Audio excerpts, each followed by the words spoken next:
Kita harus berkolaborasi, kita bekerja sama. Yang mempunyai tenaga memberikan tenaga, yang mempunyai ide memberikan ide, yang mempunyai uang memberikan uang, yang mempunyai website menjadikan tempat untuk berkolaborasi. Ini adalah cara agar siapapun bisa terhubung. Untuk yang punya ide sosial, buka website kami www.kitabisa.co.id, isi formnya, dan kamu akan mendapatkan satu halaman profil proyek yang siap disebarkan ke semua orang. Pihak pemerintah, pengembang, dan juga pihak sekolah master ini sudah duduk bersama dan akhirnya menemukan kesepakatan. Jadi bisa nyari pendonor data di mall, atau di sekolahan, atau ya dimanapun sih. Menumbuhkan minat baca anak-anak yang tinggal di desa-desa pelosok. Mereka kompak melakukan aksi botakin rambutnya, menyalurkan bantuan untuk korban yang terpapar kabut asap. Tolikara kembali ciptakan keamanan dan kedamaian. Alhamdulillah akhirnya masjid yang kita dapatkan dari usaha kita bersama. 1 orang bocah dilaporkan meninggal dunia. Mengirim bantuan untuk korban banjir bandang di Kabupaten Garut. Ini bukti bahwa kita masyarakat yang peduli. R80 ini ada awal dari sini satu-satu. Gue bangun masjid di Lombok, bangun hunian sementara. Contoh rumah hunian sementara untuk para korban bencana itu di sini.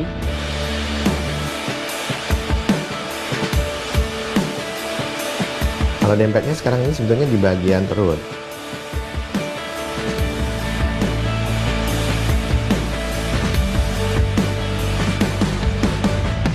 Gotong royong itu menurut saya itu kayak tolong dan ditolong. Tidak satu arah, dia 2 arah.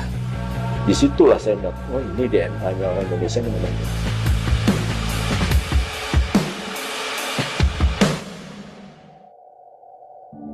Kasus pertama corona di Indonesia ini diumumkan 1.525 kasus terbanyak sejak pertama kali dilaporkan. Puluhan tenaga medis dan akademisi Fakultas Kedokteran UNER Surabaya memberikan penghormatan terakhir. Tugas puskesmas terpaksa menggunakan mantel hujan sebagai alat pelindung diri.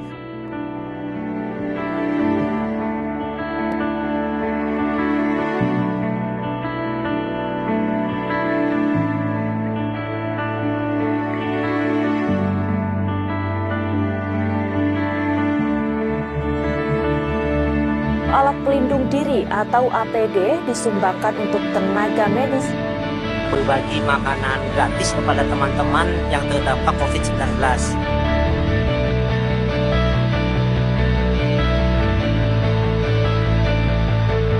Adinda akan dapat bantuan dari Kawal Masa Depan. Ternyata bisa mengumpulkan demikian banyak oksigen konsentrator yang sangat dibutuhkan. Semakin dekat, semakin lama semakin dekat. 2, 3.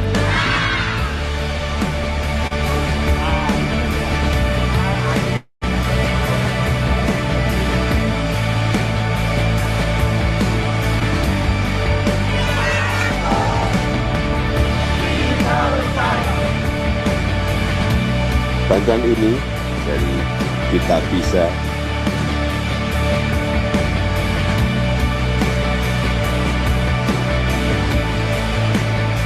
Sebab tidak ada yang lebih kuat selain warga yang membantu sesama warga.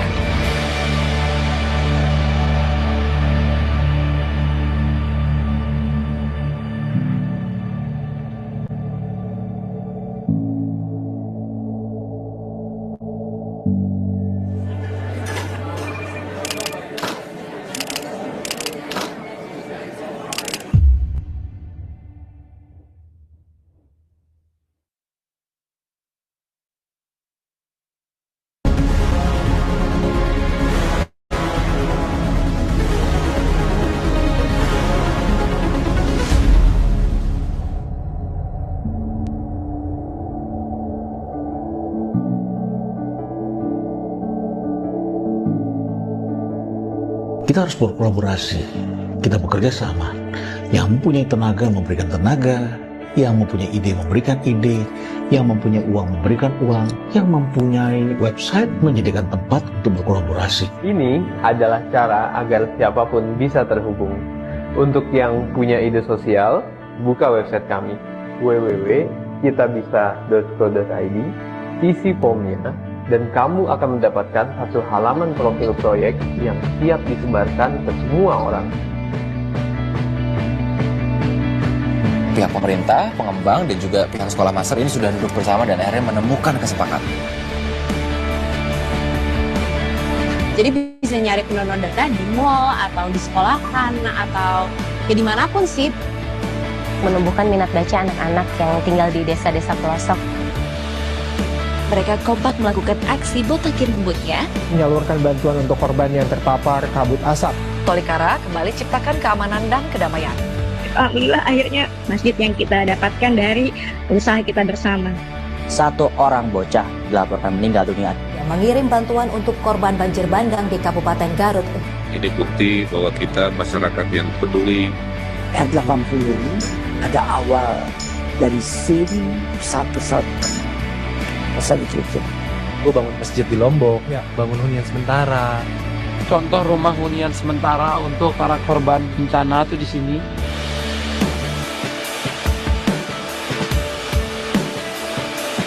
Kalau dempetnya sekarang ini sebetulnya di bagian perut.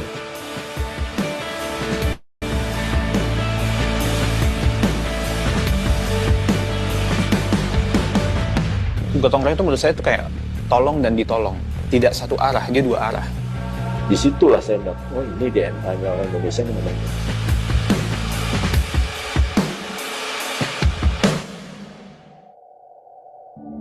Kasus pertama corona di Indonesia ini diumumkan 1.525 kasus terbanyak sejak pertama kali dilaporkan. Puluhan tenaga medis dan akademisi Fakultas Kedokteran UNER Surabaya memberikan penghormatan terakhir. Petugas puskesmas terpaksa menggunakan mantel hujan sebagai alat pelindung diri.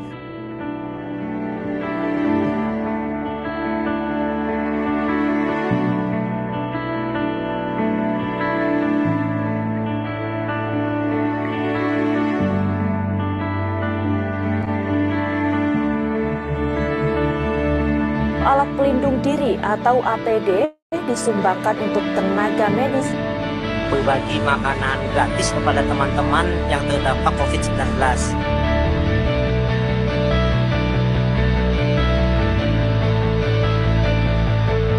Adinda akan dapat bantuan dari Kawal Masa Depan. Ternyata bisa mengumpulkan demikian banyak oksigen konsentrator yang sangat dibutuhkan. Semakin dekat, semakin lama semakin dekat. 2, 3.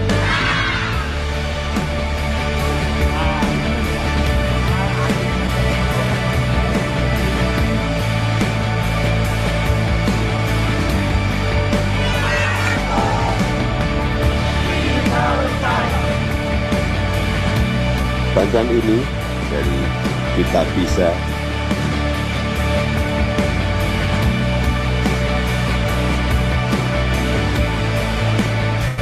Sebab tidak ada yang lebih kuat selain warga yang membantu sesama warga.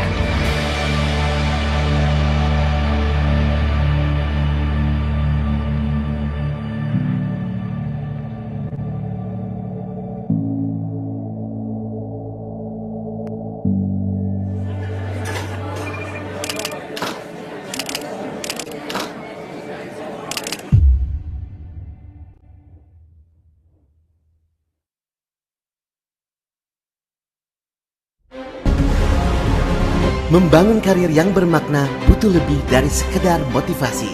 Butuh gambaran nyata dari orang yang sudah lebih dulu jalan. SDF Impact Talks, The Happy Impact Journey. Dari aksi yang tulus menuju pengakuan internasional dan transformasi yang lebih besar.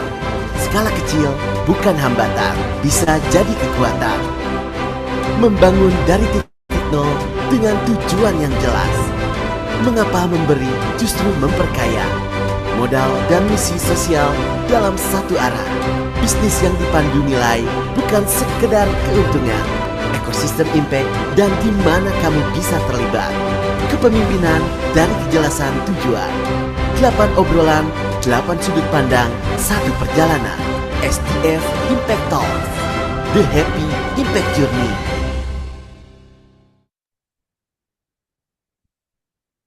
Baik, Assalamualaikum warahmatullahi wabarakatuh. Halo, selamat malam teman-teman semua. Selamat datang di Impact Talks, ruang di mana kita berkumpul untuk saling menginspirasi dan menciptakan dampak positif. Bagaimana kabarnya teman-teman? Sehat-sehat ya. Semoga setelah seharian beraktivitas, malam ini kita bisa santai sejenak sambil menyimak materi yang penuh daging ya teman-teman. Puji dan syukur tentunya kita panjatkan kehadirat Tuhan Yang Maha Esa karena atas limpahan berkah dan kasih sayangnya. Karena itu kita pada malam hari ini bisa berkumpul dalam keadaan sehat walafiat. Senang sekali saya Uwi di sini bisa memandu jalannya keseruan acara kita pada malam hari ini. Baik, untuk mengawali acara hari ini, marilah kita ucapkan basmalah bersama-sama ya teman-teman. Bismillahirrahmanirrahim. Di malam yang luar biasa ini, kita kedatangan sosok yang sangat menginspirasi. Tentunya teman-teman sudah tidak asing lagi ya dengan beliau. Beliau adalah Kak Fikra Ijaz, selaku CEO dari Kitabisa. Selamat malam Kak Fikra Ijaz. Terima kasih sudah menyempatkan hadir di Impact Talks. Dan tidak kalah luar biasa, aku ucapkan selamat datang untuk seluruh peserta para Insight Seeker dan Impact Maker kebanggaan kita yang sudah memadati ruang virtual Zoom hari ini. Boleh dong ketik di kolom chat, teman-teman hadir dari kota mana aja nih? Boleh ya? Silahkan ketik di kolom chat teman-teman sambil menunggu teman-teman yang lain bergabung ya. Wah, sudah ada yang dari Cimahi, Jakarta, Bandung. Wah, dari Makassar ya. Makassar, Magelang, luar biasa. Semangatnya Pasuruan, Sumedang. Wah, senang sekali ya. Berbagai kota ada di sini nih. Luar biasa, ada dari Bogor. Halo teman-teman semua. Senang sekali. Iya, mari kita tunggu teman-teman yang lain bergabung ya. Baik, sambil menunggu teman-teman yang lain bergabung, mari kita buat ruang belajar kita malam hari ini lebih nyaman ya teman-teman. Izin menyampaikan beberapa hal teknis di sini supaya kita bisa belajar lebih nyaman. Ada 7 hal teknis yang perlu diperhatikan oleh teman-teman di sini. Yang pertama, untuk mikrofon. Teman-teman tolong silahkan dimatikan terlebih dahulu mic-nya ya, supaya nanti suara narasumber dan moderator kita bisa terdengar lebih jelas. Baik, nanti akan dipandu juga oleh moderator kapan mic-nya bisa dinyalakan lagi ya, seperti saat Q&A. Dan yang kedua, teman-teman, sebagai sebagian dari adab menuntut ilmu, bagi teman-teman yang tidak berhalangan dan berkenan untuk on cam, boleh silahkan nyalakan kameranya ya. Namun bagi yang berhalangan, tidak apa-apa ya teman-teman, asal tetap bisa fokus menyimak materi malam hari ini. Dan yang ketiga, teman-teman, supaya kita bisa terlihat seragam dan lebih kompak, silahkan teman-teman pasang virtual background yang sudah disediakan oleh tim panitia. Link pengunduhan sudah ada ya teman-teman. Silahkan ada di kolom chat. Boleh diunduh dulu dan dipasang virtual background-nya.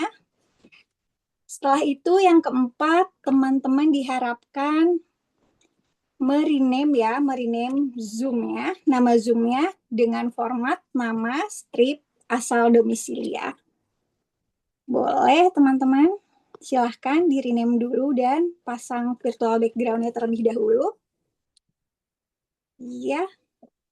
Dan yang kelima, teman-teman, agar sesi kita berjalan lebih hangat dan interaktif selalu, boleh diramaikan kolom chatnya untuk menyapa, untuk merespon narasumber dan moderator, juga untuk sharing singkat antar peserta ya. Dan yang keenam, bagi teman-teman yang pastinya penasaran nih, memiliki banyak pertanyaan, boleh nanti diajukan pertanyaannya di kolom Q&A ya teman-teman, bukan di kolom chat, supaya pertanyaan teman-teman tidak tenggelam. Aku ingatkan lagi, bagi teman-teman yang memiliki pertanyaan, yang sudah menyiapkan pertanyaan nih, yang sekarang udah punya pertanyaan, boleh langsung aja diketikkan di kolom Q&A ya teman-teman. Oke. Dan yang terakhir, baik, yang terakhir akan ada nanti link presensi dan feedback form yang akan dibagikan di tengah sesi malam hari ini. Dan diharapkan teman-teman semua bisa mengikuti sesi hingga akhirnya. Baik. Lumayan sudah banyak ya teman-teman yang hadir pada malam hari ini. Nah, sebelum memulai ke acara utama, izinkan aku merecap sesi-sesi sebelumnya nih teman-teman. Mungkin ada teman-teman yang baru bergabung pada malam hari ini, ataupun mungkin untuk mengingat-ingat lagi sesi-sesi sebelumnya. Aku akan jelaskan ya teman-teman. Di sesi 3 kemarin ada CEO Arunami, yaitu Kak Aji Wicaksana, yang menjelaskan tentang framework sederhana mengenai social enterprise. Beliau menjelaskan bahwa profitability adalah cara untuk mendapatkan sustainability, di mana katanya jika kita berbicara soal bisnis nih, kita itu pasti berbicara soal keuntungan. Tapi tidak hanya keuntungan yang untuk bertahan saja. Sebuah bisnis itu harus punya keuntungan yang cukup untuk bertumbuh supaya bisa memberikan dampak ya teman-teman. Nah, di pertemuan sebelum-sebelumnya ada Ibu Dian, Pak Eko, dan Kak Shana itu menjelaskan tentang mindset juga ya, bagaimana kita menggunakan keahlian kita supaya bermanfaat bagi banyak orang, dan bagaimana kita memiliki niat yang kuat untuk memulai suatu bisnis yang memiliki dampak sosial. Baik, di sesi malam hari ini narasumber kita Kak Fikra Ijaz bakal bongkar-bongkaran nih soal bagaimana platform sebesar Kita Bisa dibangun dari nol dan apa yang bisa kita tiru darinya. Pastinya nggak sabar kan buat dapat ilmu berharga dari Kak Fikra. Namun sebelum kita mulai, kita latihan memanaskan jempol dulu ya teman-teman supaya tidak kaku dan bisa lebih akrab. Mari kita ngobrol-ngobrol di kolom chat. Coba share, apakah teman-teman pernah memiliki pengalaman menggunakan platform Kita Bisa, baik itu menggalang dana ataupun berdonasi menggunakan Kita Bisa? Aku tunggu ya teman-teman. Silahkan. Wah, pasti pernah dong ya. Di sini udah ada Kak Sheila. Kak Muhammad Yusuf pernah katanya. Ada yang belum juga. Wah, bahkan ada Kak Lutfia yang donasi otomatis. Luar biasa sekali ya. Masya Allah. Pernah. Wah, banyak banget yang pernah pakai Kita Bisa ya. Luar biasa. Baik. Oke, luar biasa teman-teman semuanya. Baik, karena waktu sudah menunjukkan pukul jam 8 malam, langsung saja kita mulai obrolan mahal kita nih teman-teman. Malam ini sesi diskusinya nggak bakal dipandu sendirian sama aku, tapi bakal dikawal langsung nih sama moderator keren kita. Ada Kang Muhammad Zulkarami yang dikenal sebagai Kang Zul.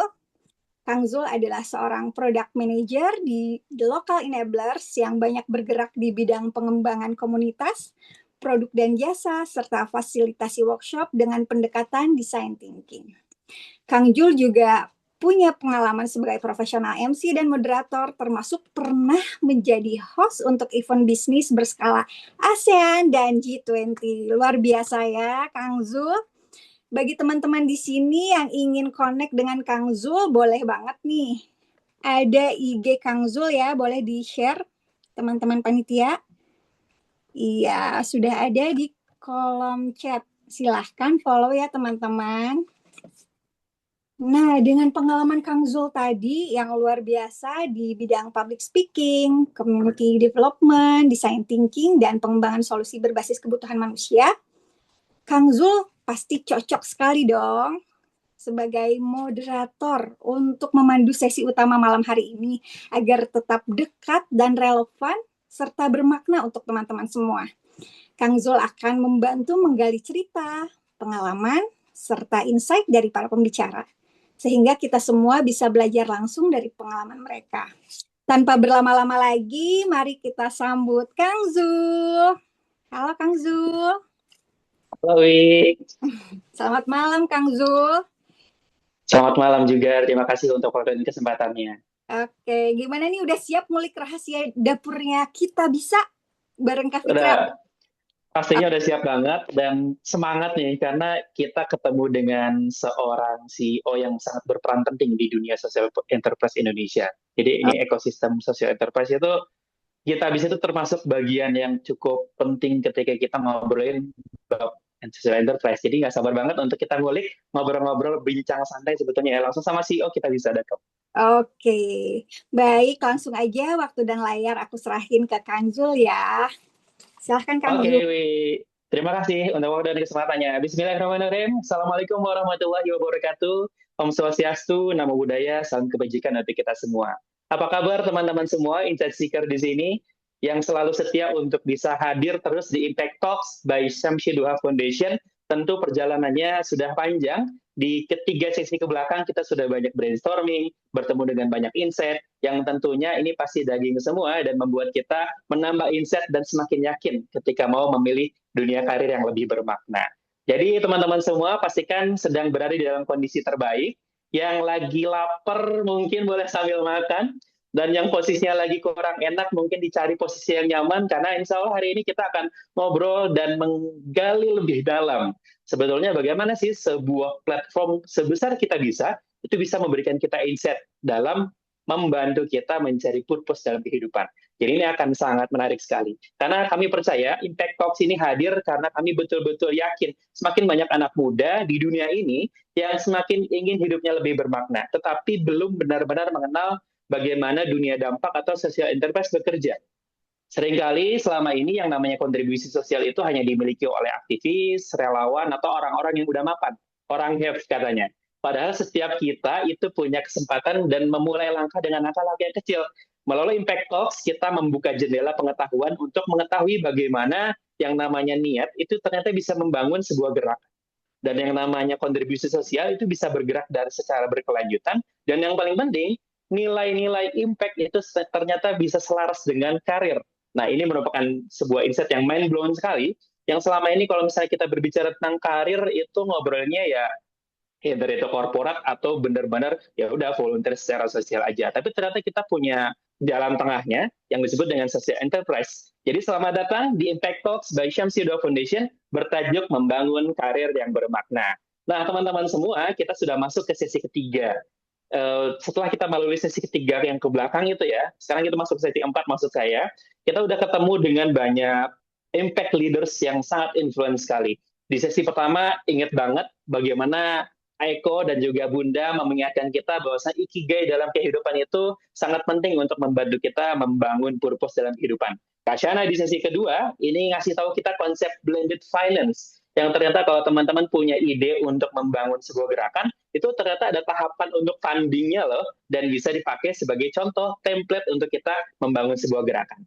Dan yang paling baru banget di hari kemarin, hari Rabu, kita ketemu dengan Kang Aji, luar biasa, seorang CEO dari Arunami Investment, yang ngasih tahu ke kita, kalau ternyata kontribusi sosial itu memiliki sebuah ekosistem finance yang mampu membantu kita, kontribusi-kontribusi yang ingin kita bangun, bisa melesat secara lebih akseleratif lagi. Nah, teman-teman semua, sekarang kita masuk ke sesi babak baru. Setelah kita ngobrolin banyak tentang mindset atau pola pikir tentang bagaimana sih seorang founders atau seorang impact leaders itu memulai kontribusi sosialnya. Bagaimana cara pandangnya, bagaimana point of view-nya. Ternyata luar biasa sekali membangun dan juga memperkaya cara pandang kita membangun karir dalam kehidupan. Di babak selanjutnya ini, terbaru ini, kita masuk ke dalam dunia yang lebih teknikal. Dunia yang lebih ngomongin bagaimana social enterprise bekerja.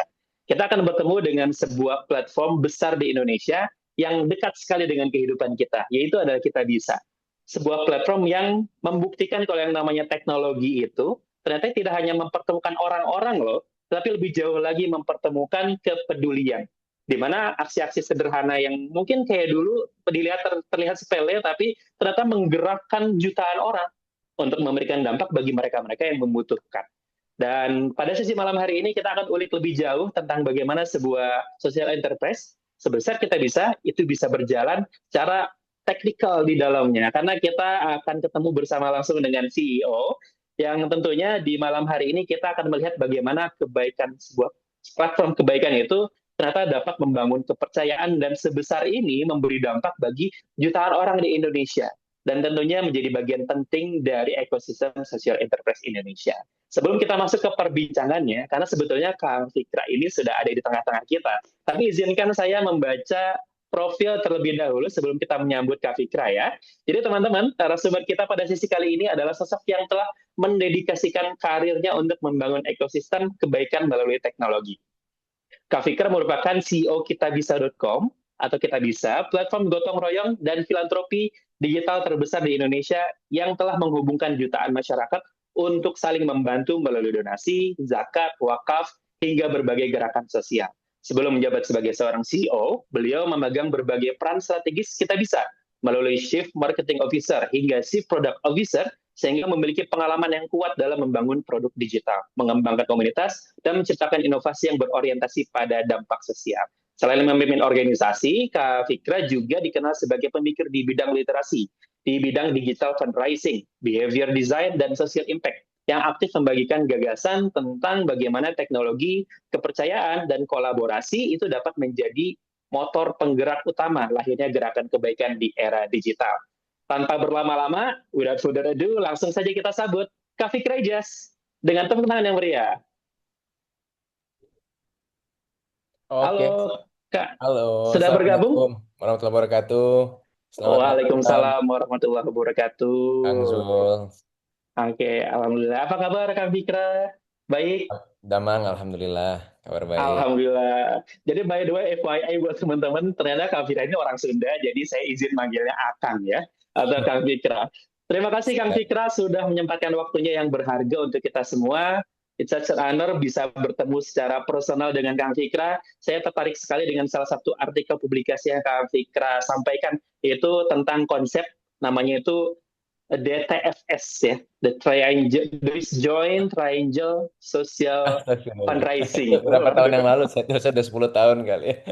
Itu ternyata itu sangat berkaitan erat dengan apa yang akan kita obrolin hari ini kan. Karena ternyata yang namanya social campaign itu kesuksesannya ternyata tidak hanya dibangun melalui ikatan emosional, tapi justru lebih besar impact-nya ketika memang memastikan si campaign itu berhasil mengubah, memberikan dampak bagi banyak orang. Wah ini jadi kayak relate banget, walaupun itu artikel yang sudah lama ya, tapi ternyata itu tetap nyambung sama apa yang kita obrolin. Saya lihat tuh kayak masih gondrong waktu itu ya, gak mikir ya, masih gondrong itu, tapi it's okay, keren banget. Jadi Kak Fikra, insya Allah malam ini kita akan ngobrol-ngobrol, ngasih inspirasi buat teman-teman yang di sini lagi bangun karir, yang di sini bahkan ada yang baru fresh graduate dan mencari sebetulnya karir apa yang cocok buat hidup saya, gitu kan?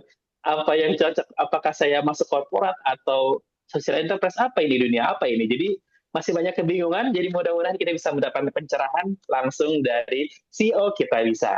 Untuk waktu dan kesempatan, saya persilahkan kepada Kang Fikra.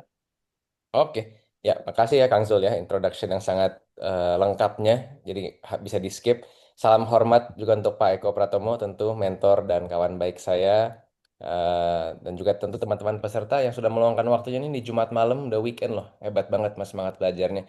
Mudah-mudahan malam ini ada manfaat dan juga bisa ini ya, kita berbagi ilmu nggak cuma satu arah dari saya, tapi saya juga pasti bisa banyak belajar. Nah, izin saya mempersiapkan ada presentasi singkat aja sebetulnya supaya teman-teman tadi kan ada mix nih, ada yang pakai donasi otomatis. Terima kasih banyak. Ada juga yang belum pernah atau belum kenal sama Kita Bisa. Saya udah nyiapin presentasi singkat tentang Kita Bisa supaya nanti kita bisa ngobrol tanya jawab eh, lebih dalam lagi ya, bukan pertanyaan yang basic-basic. Oke, bismillahirrahmanirrahim. Jadi mungkin secara singkat saya menyiapkan presentasi mengenai peran Kita Bisa nih sebagai, kalau saya suka sebutnya tuh kami orkestrator ya. Kalau di orkestra tuh di tengah-tengah kan ada konduktornya ya. Nah, apa yang diorkestrakan? Tadi disebutkan juga sama Kang Zul ya, kepedulian masyarakat. Kepedulian kolektifnya itulah yang diorkestrasi supaya outputnya menjadi dampak dan harapannya dampak ini juga berkelanjutan sehingga dapat wariskan ke generasi-generasi di masa depan ya sebagai legacy. Sedikit tentang saya sekarang bapak anak dua, dulu S1 di Selandia Baru ngambil sekolah bisnis marketing, dan sekarang kesibukan utamanya kalau sebagai profesional tentu tadi seperti yang sudah disampaikan ya, sedang mendapatkan amanah sebagai CEO kalau di Kita Bisa, dan juga sekarang Kita Bisa punya sister company ya atau adiknya namanya Saling Jaga, yang nanti mungkin saya akan jelaskan juga lebih lebih detail. Selain itu, tentu saja kayak tadi seperti disebutkan, saya juga senang sharing-sharing, terutama di topik seputar social impact, tentang system thinking, juga tentang Islamic finance dan juga Islamic economy, karena kayaknya dunia semakin membutuhkan ya back to basic gitu ya, fitrahnya tentang bagaimana kita mengelola sumber daya yang menjadi amanah di dunia ini gitu. Tapi mungkin itu topik buat lain waktu ya. Hari ini kita mulai dulu dengan tentang Kita Bisa. Tadi ada video di awal ya, Kita Bisa lahir tahun 2013. Awal mulanya betul-betul sebuah gerakan dan proyek sosial diinkubasi sama Prof. Renald Kasali di tempat beliau, Rumah Perubahan. Setelah 1 tahun diinkubasi, beliau yang mendorong kami untuk bertransformasi menjadi social enterprise. Jadi jangan jadi project aja, jangan jadi satu inisiatif yang mungkin bergantung pada dana dari seorang donatur, tapi harus bertransformasi nih jadi social enterprise. Artinya apa? Ya kalian harus punya business model, kalian harus bisa mandiri.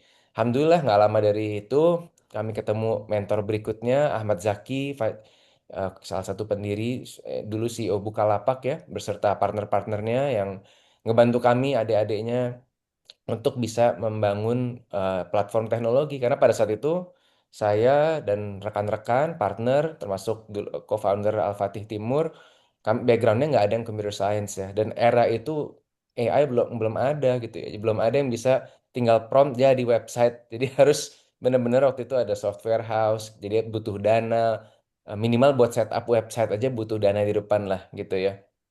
Tapi dari awal bisa lihat teman-teman, ini bukan prototipe ya, ini versi 1.0. Kita bisa sebagai wadah untuk melakukan kolaborasi sosial. Dulu bisa ada Dian Sastro, bukan mengendorse ya, tapi sebagai hook di video kita karena beliau murid S2 waktu itu MMUI di bawah Prof. Renald ya. Jadi ditugasin untuk membantu anak-anak binaan. Jadi alhamdulillah banget perjalanan kami memulai nggak mungkin bisa semulus ini kalau kita nggak ini ya, istilahnya teh apa, riding on the shoulders on the back of giants ya. Jadi benar-benar banyak sekali orang-orang yang berperan gitu ya, memberikan ilmu, memberikan waktu, memberikan network mereka, simply karena kami punya gagasan gitu. Jadi karena ada gagasan, karena melihat ada potensi dan peluang, ada orang-orang yang juga ikut percaya gitu ya. Jadi believers. Nggak usah ditanya, kita dulu nggak bikin bisnis model canvas, lean canvas, nggak bikin yang kayak gitu. Belum ada lah zaman dulu, mungkin belum banyak ya, belajar design thinking, nggak pakai kayak gitu. Kita cuma ngeliat di luar negeri ada website namanya Kickstarter sama GoFundMe. Nah, ini perlu ada versi bahasa Indonesianya gitu. Ini perlu ada versi lokalnya. Kita juga bisa kok. Orang Indonesia dermawan semua, masa nggak bisa dikumpulin di online gitu. Padahal masa itu orang-orang udah pada ngumpulin, membuka juga sih di online di Facebook gitu ya, kalau ada orang butuh bantuan, nah kasih rekening apa segala macam. Tapi kita ngeliat skalanya, satu nggak tahu berapa besar, dan dua nggak transparan gitu. Nah itulah cikal bakal lahirnya Kita Bisa. Alhamdulillah hari ini seperti tadi di video awal, Kita Bisa terus membawa misi untuk tadi ya mengorkestrasikan kepedulian kolektif supaya jadi dampak yang juga dihasilkan karena upaya kolektif gitu. Kalau sendiri susah, bersama-sama ya lebih mudah. Satu highlight yang kami suka bagikan itu adalah dalam 1 tahun, mungkin 3-4 tahun terakhir rata-rata minimal transaksi kita dalam setahun itu ada 31 juta transaksi ya. Jadi maksudnya sekali orang donasi berapapun nominalnya itu dihitung satu transaksi. Lucunya ternyata dalam 1 tahun tuh juga kurang lebih ada 31 juta detik. Jadi kalau kita pukul rata, bayangkan tiap detik tuh sebenarnya ada orang lagi berdonasi gitu ya. Baru di satu platform, baru kita bisa. Belum yang donasi di masjid, ke lembaga, ke keluarga, ya kan? Jadi orang Indonesia mah kedermawanannya juara. Nah, bayangkan kalau kedermawanan ini semakin terorkestrasi, pasti dampaknya pun juga luar biasa gitu ya buat kesejahteraan masyarakat, buat berbagai kebutuhan-kebutuhan dan memecahkan permasalahan sosial. Nah, ini singkat aja. Kalau dari dulu sampai sekarang sebenarnya kalau kita bisa sebagai platform tugasnya satu tadi ya. Orang menggalang dana udah dari zaman baheula gitu. Dari zaman kapan juga udah orang membuka kesempatan dari dulu koin untuk Prita. Terus dulu zaman Facebook ya orang juga udah membagikan gitu ya nomor rekening kalau ada butuh yang bantuan. Nah, peran kita bisa sebagai platform, sebagai penengah adalah mencoba mengupgrade ya dan meminimalisir resiko dari kegiatan penggalangan dana publik. Satu, dengan ditransparansikan gitu. Jadi orang tahu gitu kan dana yang kekumpul berapa, yang dipakai berapa. Harapannya supaya apa sih? Supaya lebih banyak orang yang percaya untuk ngebantu. Karena kan ada pihak independen di tengah yang melakukan verifikasi, melakukan validasi, menjaga dananya. Jadi kalau di Kitabisa itu kan kalau teman-teman donasi nggak langsung nyampe ke rekening si penggalang karena si penggalang harus mengajukan ke Kitabisa dan memberikan bukti-bukti. Jadi ada peran si lembaga independen yaitu kami yang menjaga dan meminimalisir resiko donasi itu tidak digunakan sebagaimana mestinya, sesuai akadnya. Nah, alhamdulillah ini yang terbukti membuat lebih banyak orang bisa percaya kalau ada penggalangan yang sudah live di Kitabisa gitu kan, apalagi eh, kalau di aplikasi gitu kan hanya sudah semua statusnya verified. Kalau belum kan pasti ada disclaimer ya kalau di website tuh ya. Jadi orang-orang ya semakin confident meskipun tidak kenal, and that's the point. Karena kebanyakan orang-orang yang menggalang dana ini, baik itu individu maupun lembaga, ya dia butuh bantuan dari beyond networknya masing-masing ya.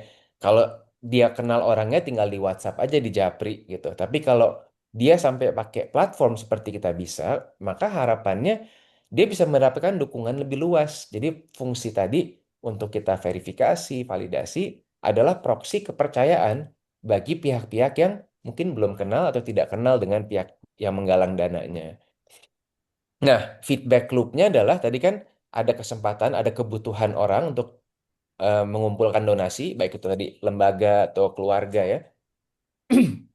Sudah diverifikasi, maka orang lebih percaya, orang lalu berdonasi. Setelah berdonasi, dilaporkan gitu ya bagaimana penggunaan dan perkembangan dari penggalangannya. Ini contoh yang saya ambil di slide ini, penggalangan dana medis, karena memang salah satu kategori terbesar kita bisa sampai hari ini masih bantuan medis. Itu macam-macam case-nya. Ada yang udah pakai BPJS tapi butuh biaya kehidupan dan juga support untuk misalnya vitamin kesehatan yang memang di luar dari BPJS. Ada yang menempuh jalur mandiri karena butuh pengobatan khusus atau treatment yang khusus, bahkan untuk keluar negeri misalnya ya. Ada banyak sekali case-case terutama untuk penyakit kritis dan penyakit-penyakit langka. Nah, yang kita bisa sediakan nih sebelah kiri, setiap pencairan dana transparan kelihatan buat apa, dan lalu ada fitur juga kabar terbaru. Jadi siapapun ya, donatur, publik bisa melihat. Dan ini yang menarik ya, teman-teman. Platform seperti Kitabisa tuh beda sama marketplace jual beli atau on demand pesan makanan. Sini kan teman-teman pasti pernah lah GoFood, GrabFood gitu ya, atau belanja di Shopee, TikTok Shop. Peran platform selesai ketika barang sudah terdeliver dengan baik, uang dikasih ke seller gitu ya, selesai. Tapi kalau kita bisa, hubungan kami dengan pihak penggalang dana bisa jadi sepanjang masa. Karena ada penggalangan yang tidak ada batas waktunya. Ini contoh yang saya ambil, kondisi ini ya, Ade Atar nih. Dari fotonya masih bayi, masih kecil, balita, Sampai kemarin 2025 baru sembuh, baru selesai kampanye. Jadi bayangkan, relationship di penggalangan ini itu kalau nggak salah ini campaign dimulai tahun 2018. Berapa tahun tuh? 7 tahun ya. Kita menjalin hubungan sebagai platform dan penggalang dananya. Juga tentu saja berserta para donatur di satu buah campaign. Jadi ini mungkin keunikan ya dari menjalankan satu platform seperti Kita Bisa dibandingkan dengan mungkin platform e-commerce atau jual beli yang tanggung jawabnya selesai ketika barang sudah diantar dengan amanah gitu. Oke, nah lalu tantangannya adalah meskipun sebagai platform tadi sudah memberikan ini ya independent verification, validasi, tentu tidak semerta-merta orang dapat donasi ya. Maka PR kami adalah membangun komunitas donatur supaya apa? Supaya distribusinya bisa lebih merata ke pihak-pihak yang tadi mungkin cara dia menyebarkannya terbatas, jaringannya terbatas. Makanya kami bikin aplikasi. Dulu juga debat gitu pas di awal 2018-19, ngapain gitu bikin aplikasi cuma buat donasi. Dulu kan orang ngomonginnya super app. Ya kan, udah semua di super app aja. Nanti Tokped jadi super app, nanti Gojek jadi super app. Tapi kamu bilang enggak, kayaknya ada kok tempatnya khusus buat orang donasi gitu. Dan alhamdulillah ternyata kami bikin fiturnya kan kantong donasi ya, kayak dompet donasi. Jadi orang ternyata seneng karena kalau misalnya dia taruh di e-money, bisa kepake jajan, lagi impulsif gitu kan, lapar jajan. Tapi kalau di dompetnya Kita Bisa, ya kan nggak bisa dipakai selain buat nyumbang gitu. Jadi orang habis gajian banyak yang top up. Sekarang dibikin fitur yang bikin lebih simple lagi gitu ya, tinggal top up sekali, ntar dipotong tiap hari, tinggal pilih kategori. Ya kan tadi ada yang udah ikut tuh ya, donat namanya donasi otomatis. Nah, fungsinya sekali lagi ya, ini penting banget karena kalau udah pakai aplikasi dan apalagi terus pakai donat, kita bisa distribusiin ke berbagai program yang mungkin lebih sulit gitu ya ngedapetin donasinya, atau dengan skema iklan tuh mungkin lebih sulit. Jadi dampaknya bisa lebih merata dan terdiversify gitu atau lebih beragam. Oke, ini juga satu trivia yang menarik. Kan di Kita Bisa orang kalau donasi tuh nulis doa nggak selalu buat yang dibantu ya. Sering nulis doanya buat diri sendiri. Ya Allah, semoga dapat kerjaan di sini. Semoga lulus, saya pengen masuk kampus itu. Ada yang doanya spesifik banget, nama ini semoga jadi jodoh saya gitu. Kita tinggal klik amin, amin, amin gitu ya. Tiap pagi itu subuh jam paling rame ya orang sedekah sambil berdoa. Dan kadang-kadang di sosmed ada yang nge-tag juga, ada yang mention kayak alhamdulillah doa di Kita Bisa terwujud nih, contohnya berdoa pengen umroh, alhamdulillah dia terwujud gitu doanya dan dia posting. Jadi kalau kita nulis doa kan ada tuh di history donasi ya di aplikasi, kita tinggal screenshot lagi. Jadi sekali lagi ini hal-hal yang menyenangkan lah, bahwa berbagi itu tidak hanya membahagiakan karena melihat orang lain tertolong, tapi juga karena ada feel good. Bahkan ada riset yang bilang, ada nama istilahnya tuh warm glow effect ya, bahwa tindakan-tindakan yang prososial seperti menjadi relawan, membantu orang, berdonasi, itu memang efek terhadap emotional dan mental state kita itu sangat luar biasa ya, menghasilkan hormon-hormon kebahagiaan. Oke, nah tapi tentu yang paling membahagiakan adalah outcome yang tercipta ya. Tadi mungkin di video awal berbagai dampak-dampak yang tercipta karena aksi kolektif, mau itu membantu dan memberi harapan satu keluarga yang sedang berjuang untuk kesembuhan mungkin anaknya, sampai ke program-program yang besar seperti ini, beasiswa untuk anak yatim, kawal masa depan, waktu COVID, setiap ada bencana. Contohnya sekarang kita masih, ini sudah bulan Juli ya, berarti sudah hampir 9 bulan kami juga mengawal rebuilding Aceh gitu ya, yang masih sangat butuh banyak infrastruktur yang masih harus dibantu. Sekali lagi semua itu tidak mungkin bisa terwujud tanpa adanya kepedulian kolektif di masyarakat dan mitra-mitra yang bisa mewujudkan itu semua. Nah, siapa aja mitra-mitranya? Ini saya coba cepet aja. Dan Kang Zul nanti kalau misalnya kita perlu lanjut ke diskusi, kasih tahu aja ya. Nah, mitranya Kita Bisa nih kurang lebih ya universe-nya gitu. Saya highlight beberapa. Yang pertama, lembaga sosial, yayasan, NGO, termasuk beberapa social enterprise. Ini adalah garda terdepan yang membantu banyak pihak bisa menggalang di Kita Bisa. Baik itu karena mereka memang punya program, atau mereka menjadi perantara dari mungkin segmen masyarakat yang marginal, jadi belum terlalu tech savvy dan bisa menggunakan platform, atau benar-benar nggak ada jaringan sehingga harus dijembatani oleh lembaga. Rumah sakit tadi mungkin karena contohnya medis ya, akhirnya setelah sekian lama berinteraksi, ada 200 lebih sekarang rumah sakit yang sudah menjalin kemitraan, tidak hanya merujuk pasien yang memang terkendala finansial, tapi rumah sakit ini juga akhirnya membangun kantong donasi di Kitabisa ya, yang dapat mereka gunakan sebagai dana taktis. Ketika ada pasien yang butuh, dananya sudah tersedia. Nah, itu yang sedang kita besarkan juga.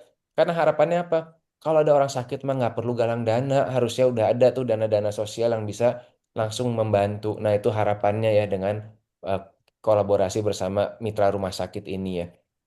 Nah, ini content creator, artis, influencer, ini luar biasa sekali lah. Namanya juga Indonesia.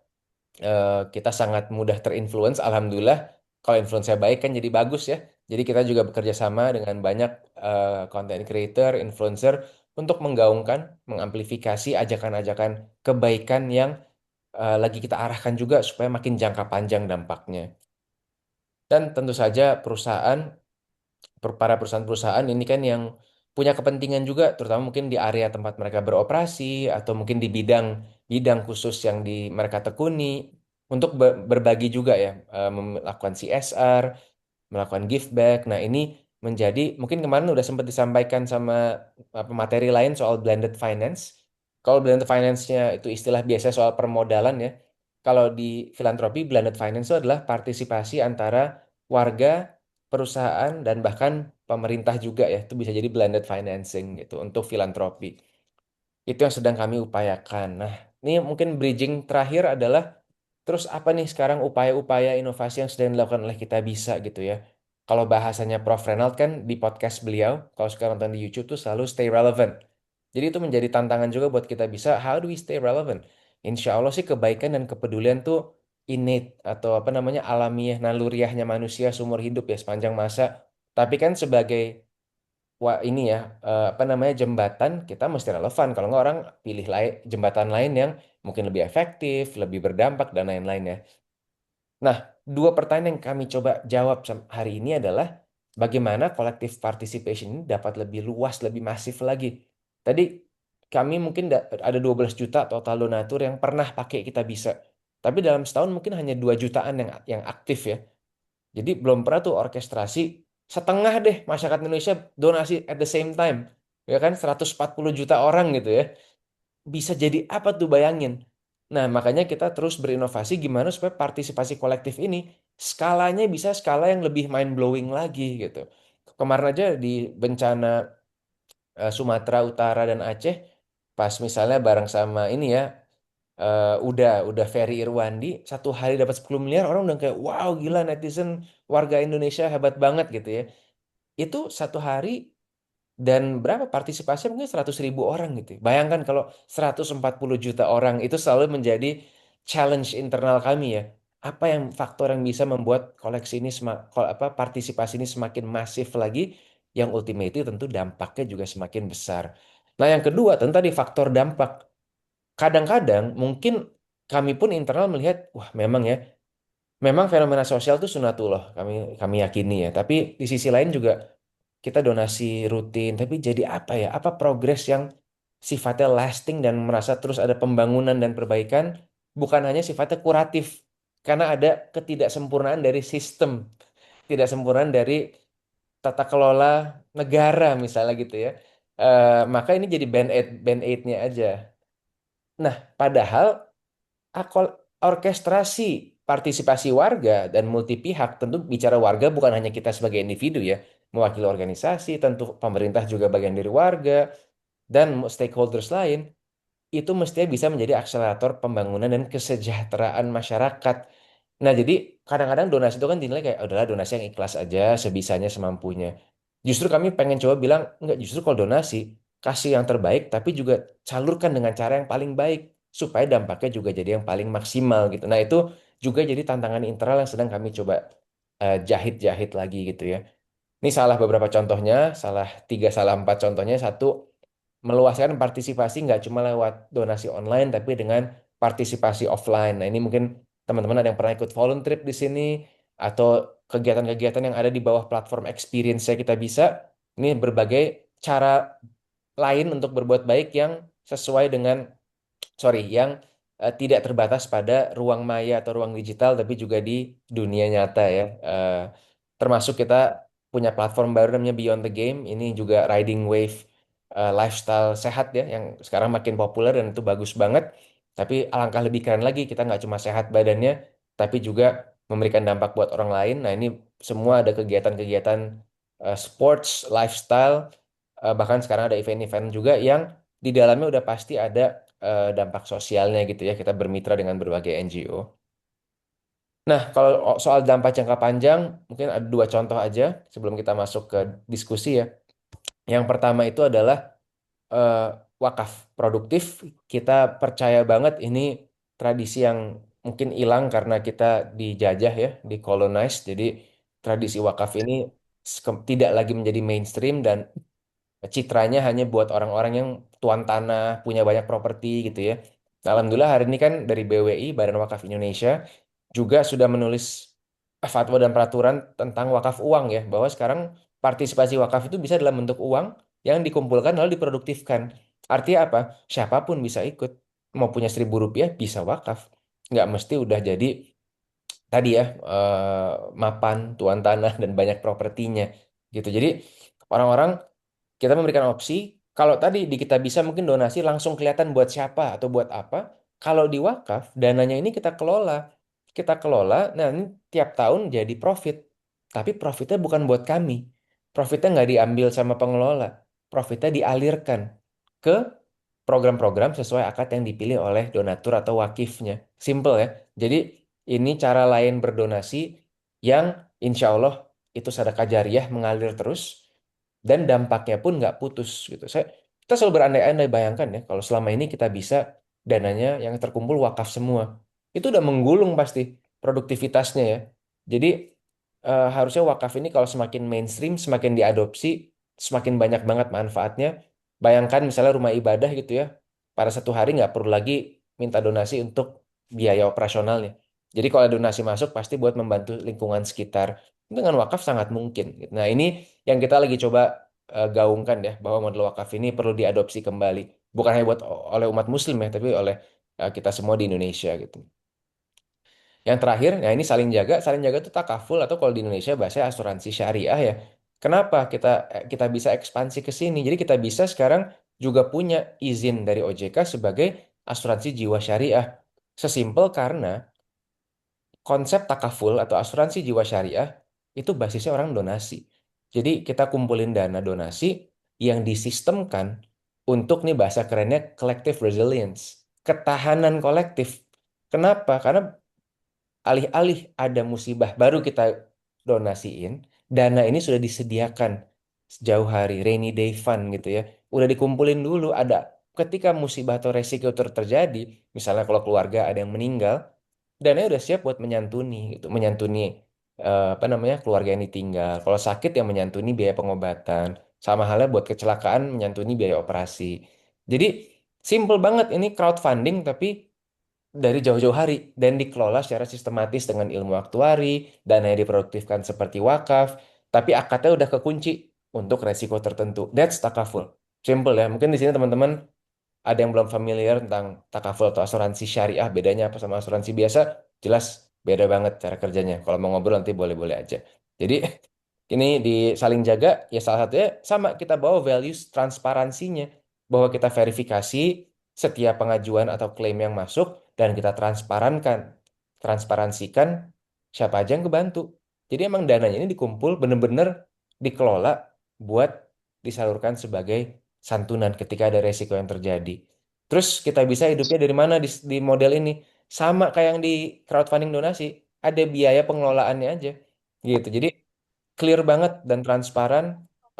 Sekali lagi, mudah-mudahan ini jadi salah satu cara menunjukkan bahwa filantropi itu bentuknya beragam, dampaknya beragam, dan ujung-ujungnya yang kita pengen gaungkan adalah bahwa dampaknya pun bisa jangka panjang dan strategis ke generasi masa depan.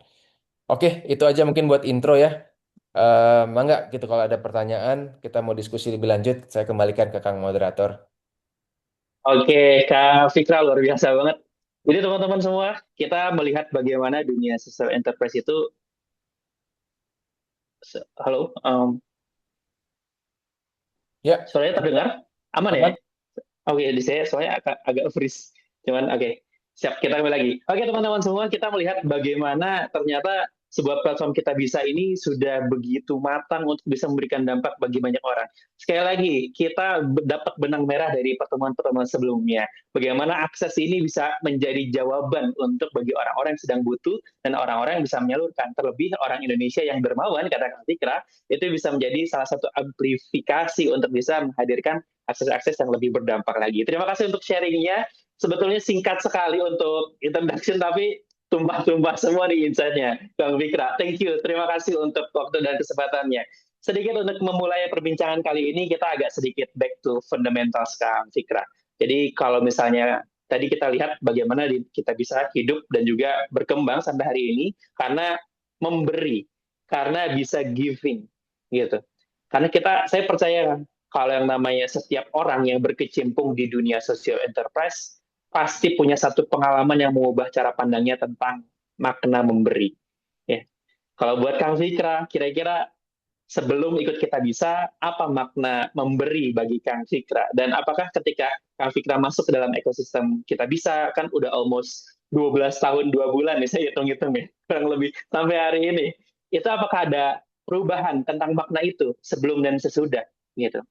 Boleh mungkin cerita-cerita ke kita makna memberi untuk Kang Fikra sebelum ikut kita bisa dan juga setelah bergabung di dalam sebuah ekosistem. Oke, terima kasih.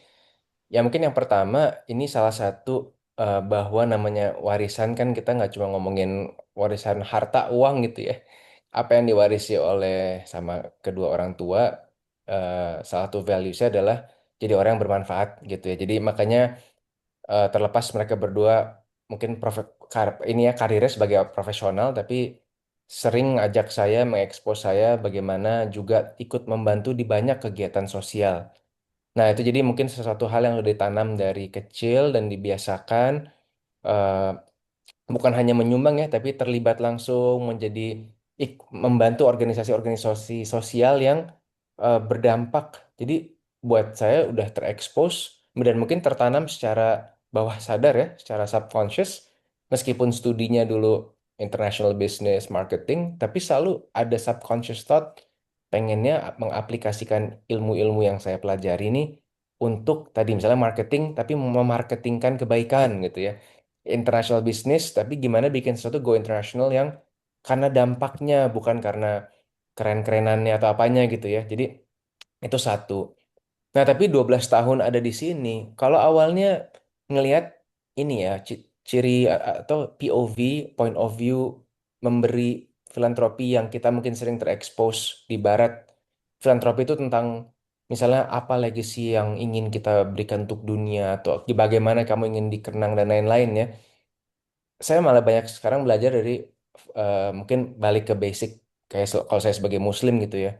Sebenarnya memberi itu kan undangan gitu. Jadi itu mengubah cara pandang ketika menolong orang sebenarnya yang mulia orang yang ditolong. Karena kalau nggak ada dia kita nggak bisa memberi.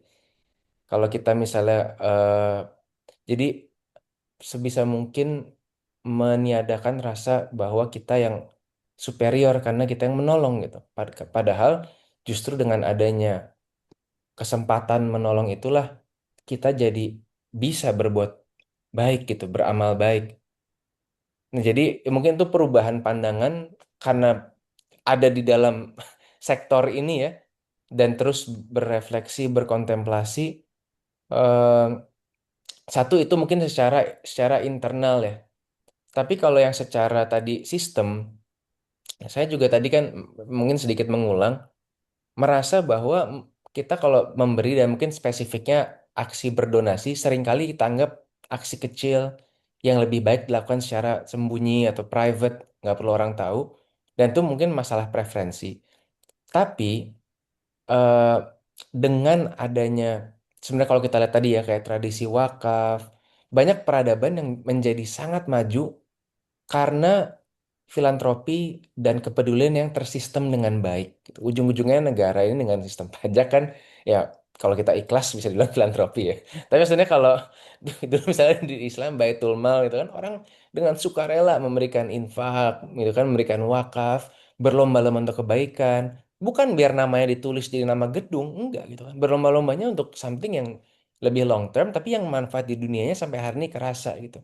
Nah, saya rasa itu semangat yang ada yang kurang apa ya? Saya nggak mau bilang hilang, tapi kurang mainstream gitu. Jadi giving ya giving aja gitu. Kesannya kayak ya udah ini kan emang kewajiban atau ya udah ya nggak usah ada orang yang tahu atau kemana aja yang penting ikhlas deh gitu. Tapi saya justru pengen mengajak yuk kita lebih kritis, bukannya kita jadi nggak ikhlas, tapi supaya apa? Supaya kita benar-benar tahu nih ini kan bentuk dari apa ya excellence juga ya ihsan gitu bahwa ketika kita memberi emang kita we've done our research sehingga kita tahu uang ini akan bukan hanya amanah tapi jadi dampak yang paling besar. Nah itu yang saya pengen coba itu yang tentu bukan berubah. Kalau dulu mungkin kita tahunya berbuat baik aja. Kalau sekarang jadi punya eh, rasa curious gimana supaya ini tuh menjadi hal yang lebih mainstream lagi gitu kan. Oke. Transformasi perubahan yang tadinya memberi hanya terhadap pada urusan personal, tapi berubah bertransformasi menjadi bagaimana memberi ini dalam kategori sistem. Berarti sistemasi yang mungkin bisa memberikan dampak lebih long lasting dibandingkan hanya sekedar sendirian, apalagi tersembunyi.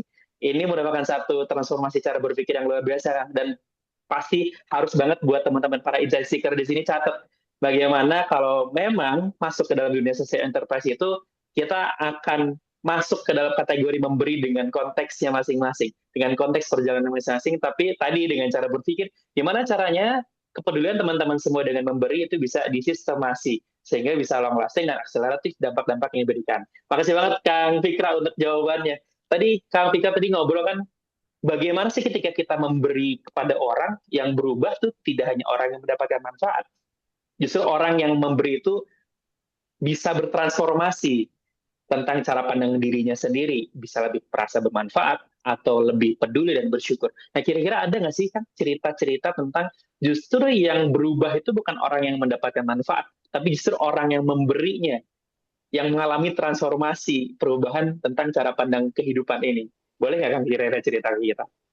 Ya, ini relevan sekali ya karena eh, kami mungkin kalau teman-teman lihat ke Instagramnya kita bisa atau kadang-kadang mungkin search kita bisa di Threads atau di X banyak yang secara organik itu berbagi tentang bagaimana memberi ya kebetulan kalau kami search keywordnya kita bisa kan dia pakai kita bisa gitu ya tapi mungkin memberi dimanapun gitu ya betul-betul transforming their life dari cara yang nggak bisa sulit mungkin jelaskan gitu ya tapi ya mungkin kalau di bahasa kita yang orang-orang beragama ini ada faktor ke barakah gitu ya berkahnya yang mungkin belum bisa apa decipher secara saintifik tapi contoh gini deh kenapa jam paling populer untuk bersedekah itu jam subuh atau ya awal hari gitu.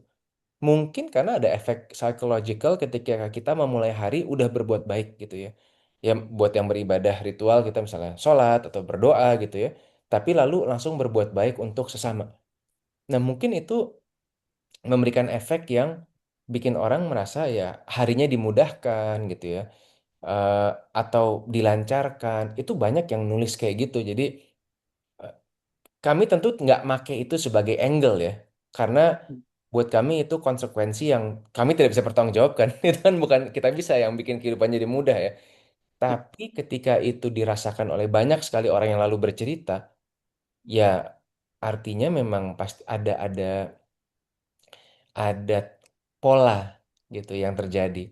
Nah, itu yang kami amati. Tapi sekali lagi karena faktor barakah ini di luar, bukan deliverable yang kita bisa, kami hanya menyediakan wadahnya saja yang memudahkan supaya teman-teman yang ingin memulai kebiasaan ini bisa satu lebih mudah gitu kan, tadi bisa masukin sekali setting otomatis setiap hari gitu ya, dan juga bisa memilih sampainya kemana. Jadi ada agency yang lebih tinggi gitu loh bahwa saya meskipun misalnya baru mampunya sekian dan sebaiknya tidak punya pikiran kayak gitu ya berapapun beri yang terbaik, Bismillah. Tapi saya juga bisa milih, saya pengen yang membantu dan berbuat dampak di sini. Nah, dua faktor itu yang kami terus angkat dan sediakan bahwa nanti ada faktor barakah itu intervensi tentu dari yang menciptakan kita ya. Oh, Masya Allah, ini luar biasa. Jadi teman-teman, sebetulnya ini kita lagi dapat siraman inspirasi, ya. Siraman inspirasi dari perjalanan CEO kita bisa, yang memberikan kita sebuah inspirasi. Ternyata X Factor berupa barokah itu mampu menjadi motivasi, bahkan ya bahasanya. Motivasi untuk setiap orang memberi, memotivasi untuk setiap orang berubah. Bahkan tadi kita dengar ceritanya pada saat sesi presentasi dari Kak Fikra, ada yang jadi umroh ya, ada yang ketemu jodoh, ada yang ketemu sama karirnya. Jadi inilah saatnya untuk teman-teman semua berdonasi dengan mindful. Jadi nanti donasinya bisa dengan penuh pengharapan ya, seperti yang tadi disampaikan sama Kak Fitra, bahwa ternyata yang dengan donasi itu yang berubah tidak hanya orang yang mendapatkan manfaat, tapi justru para pendonaturnya juga mengalami sebuah perjalanan kehidupan yang berubah karena proses transformasinya. Keren banget, terima kasih Kang Fikra. Ini by the way, Kang Fikra, ini kan spektrum atau sebaran dari para peserta di sini adalah orang-orang yang relatif Gen Z ya, masih pada muda-muda ya di sini. Jadi baru fresh grade atau lagi mulai bangun karir, terus mencari informasi apa itu dunia impact, apa itu dunia social enterprise, jadi masih banyak kebingungan. Nah, kalau berbicara ngomongin Gen Z, hari ini kan kita sering dengar kalau yang namanya Gen Z itu dia aktif, tech savvy bahasanya, tech savvy, orang yang aktif di dunia media sosial. Tapi di sisi lain kita juga lihat kalau mereka selain vokal di media sosial, mereka juga vokal di dunia isu lingkungan, kesehatan mental, sampai pendidikan, sampai kemanusiaan. Kalau dari perspektifnya Kang Fikra nih, seperti apa sebenarnya tren keterlibatan Gen Z hari ini di dunia tadi ya kontribusi sosial? Apakah relevan dengan di media sosial dan di dunia aslinya, realitanya? Itu kayak gimana Kang? Mungkin bisa dijelasin dari POV-nya Kang Fikra. Ya, tiap generasi datang dengan kekuatannya masing-masing dan buat saya Gen Z ini generation yang lebih vokal dan lebih peduli lagi itu sama isu-isu sosial, bahkan lebih spesifik dan lebih dalam. Contohnya tadi salah satu inisiatif kami yang volunteer itu didominasi Gen Z yang mau ikutan gitu, yang mau spend time weekend. Bagi teman-teman ini suka bilangnya ini alternatif dari pergi konser. Aku minggu ini volunteer dan janjian sama teman-temannya atau bahkan jadi sarana ketemu teman baru. Memang ya salah satu value proposition dari volunteer adalah kami menyediakan dokumentasi yang estetik yang bagus bisa dipost. Tapi ya itu kan itu aja mengikuti dengan kesukaan generasinya ya. Yang akhirnya mereka juga jadi terlibat, jadi lebih paham mengenai isunya dan ya bukan tidak mungkin gitu. Bahkan kalau saya lihat di ini ya, orang berapa kali sih ikut trip-trip kayak gini saya penasaran. Ada yang udah 30-40 kali gitu. Ikutan terus-menerus. Jadi bayangin, volunteer baru ada 3 tahun, dia udah 40-an kali. Berarti kan hampir setiap lebih dari sebulan sekali gitu ya ikutannya ya. Jadi luar biasa. Nah makanya tadi ini kan saya juga ini ya tahu bahwa SDF ini menyediakan opportunity buat volunteering. Itu saya yakin pasti banyak banget peminatnya gitu. Selama tadi clear eh, kayak isu apa yang memang sedang akan dijadikan fokus gitu ya. Karena generasi-generasi yang kalau saya amati Gen Z dan di kita bisa banyak timnya juga di usia Gen Z itu sangat hands on, sangat peduli dan justru cenderung lebih vokal gitu ya terhadap kepeduliannya. Oke. Berarti justru ternyata dia berarti relevan ya, vokal di dunia media sosial dengan aksi nyatanya di lapangan gitu ya, Kang.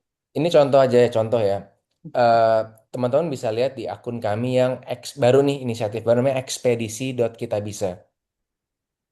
Tentu kami, saya nih sebagai perwakilan milenial dan tentu wajah dari organisasi atau perusahaan, pasti kalau membedah satu isu tentu dengan berbagai sisi ya dan sudut pandang.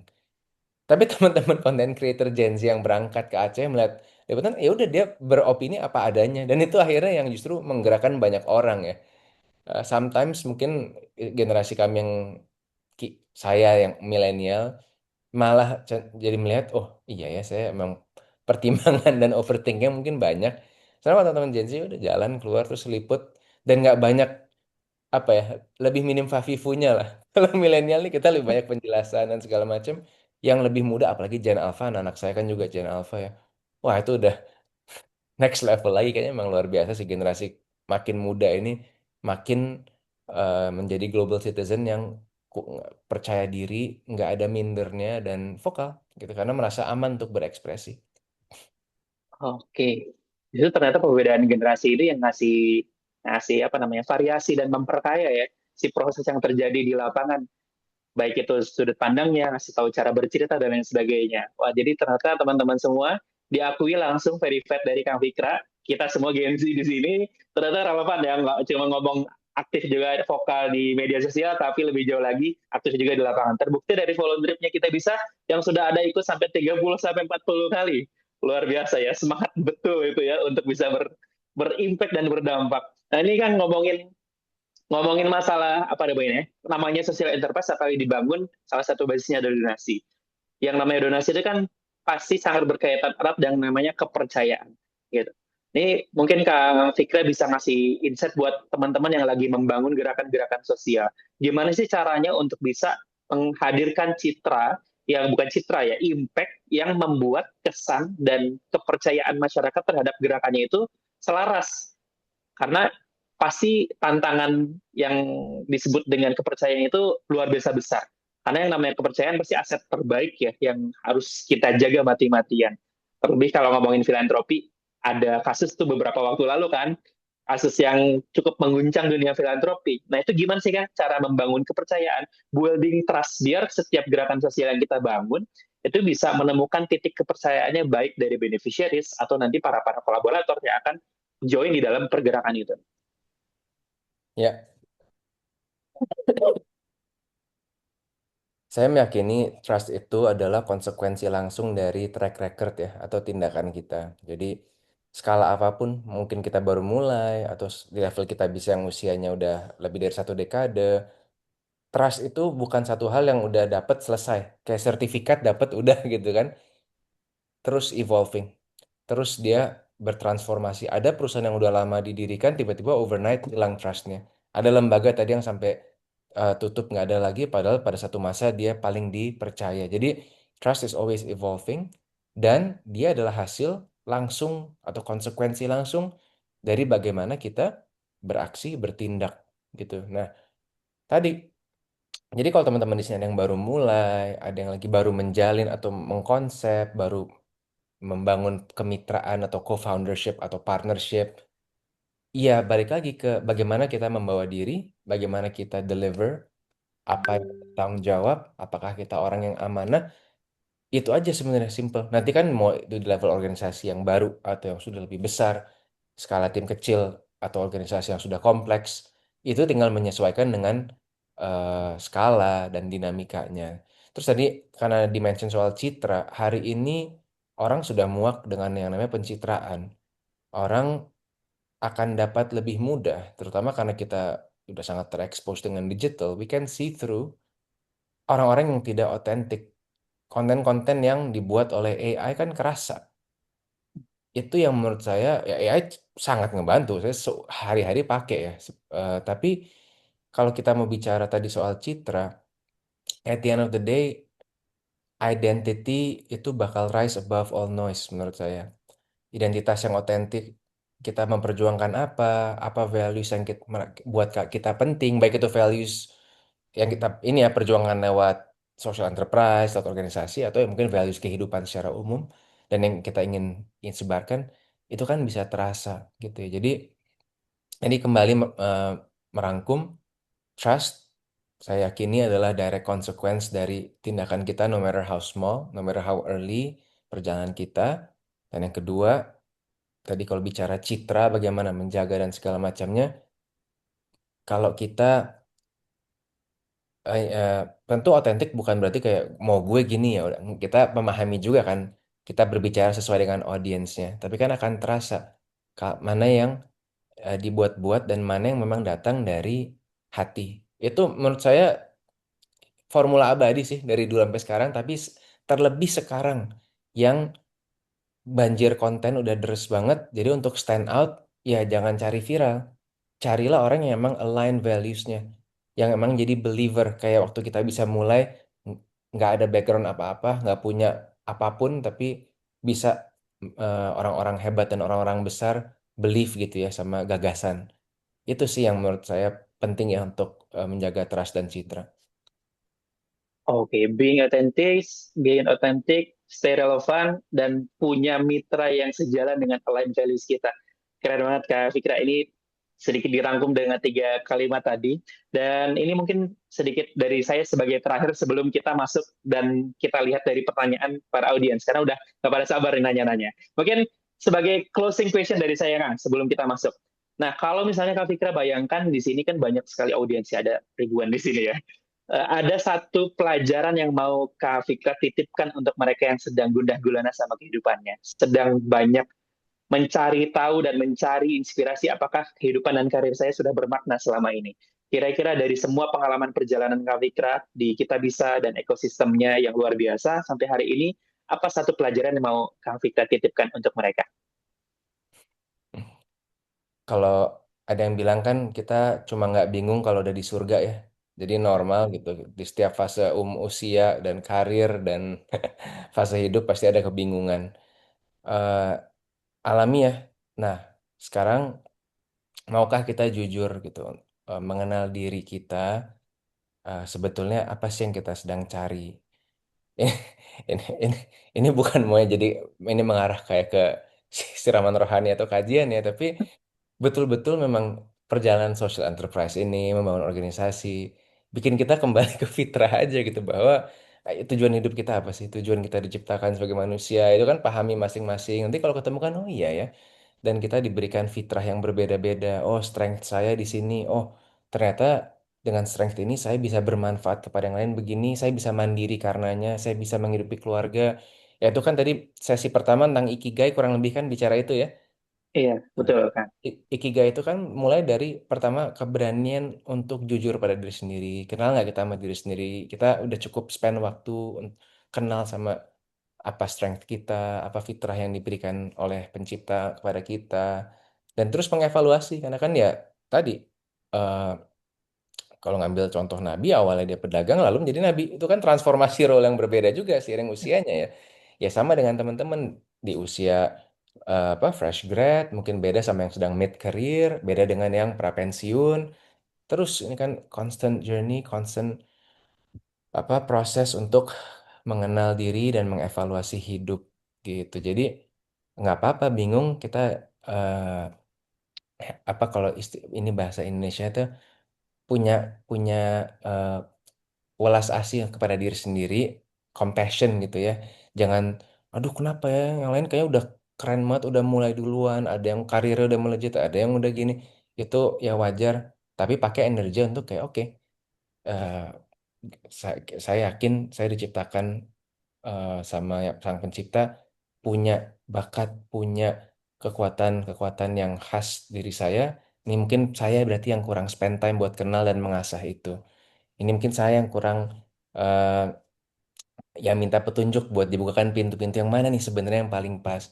Itu perjalanan mau udah kayak saya lagi dapat amanah jadi CEO, oke juga masih sama kok bingung dan bertanyanya gitu. Tapi jangan berhenti bertanya dan jangan berhenti meminta petunjuk. Itu aja. Oh, luar biasa. Jangan berhenti meminta petunjuk.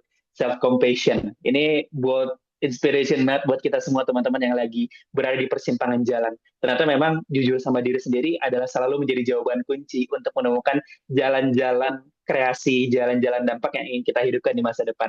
Jadi buat teman-teman sedang bingung dari persimpangan jalan, tadi jawaban dari Kang Fikra sebagai CEO Kitabisa, mudah-mudahan ngasih inspirasi dan pencerahan untuk kita semua mengambil langkah dalam kehidupan.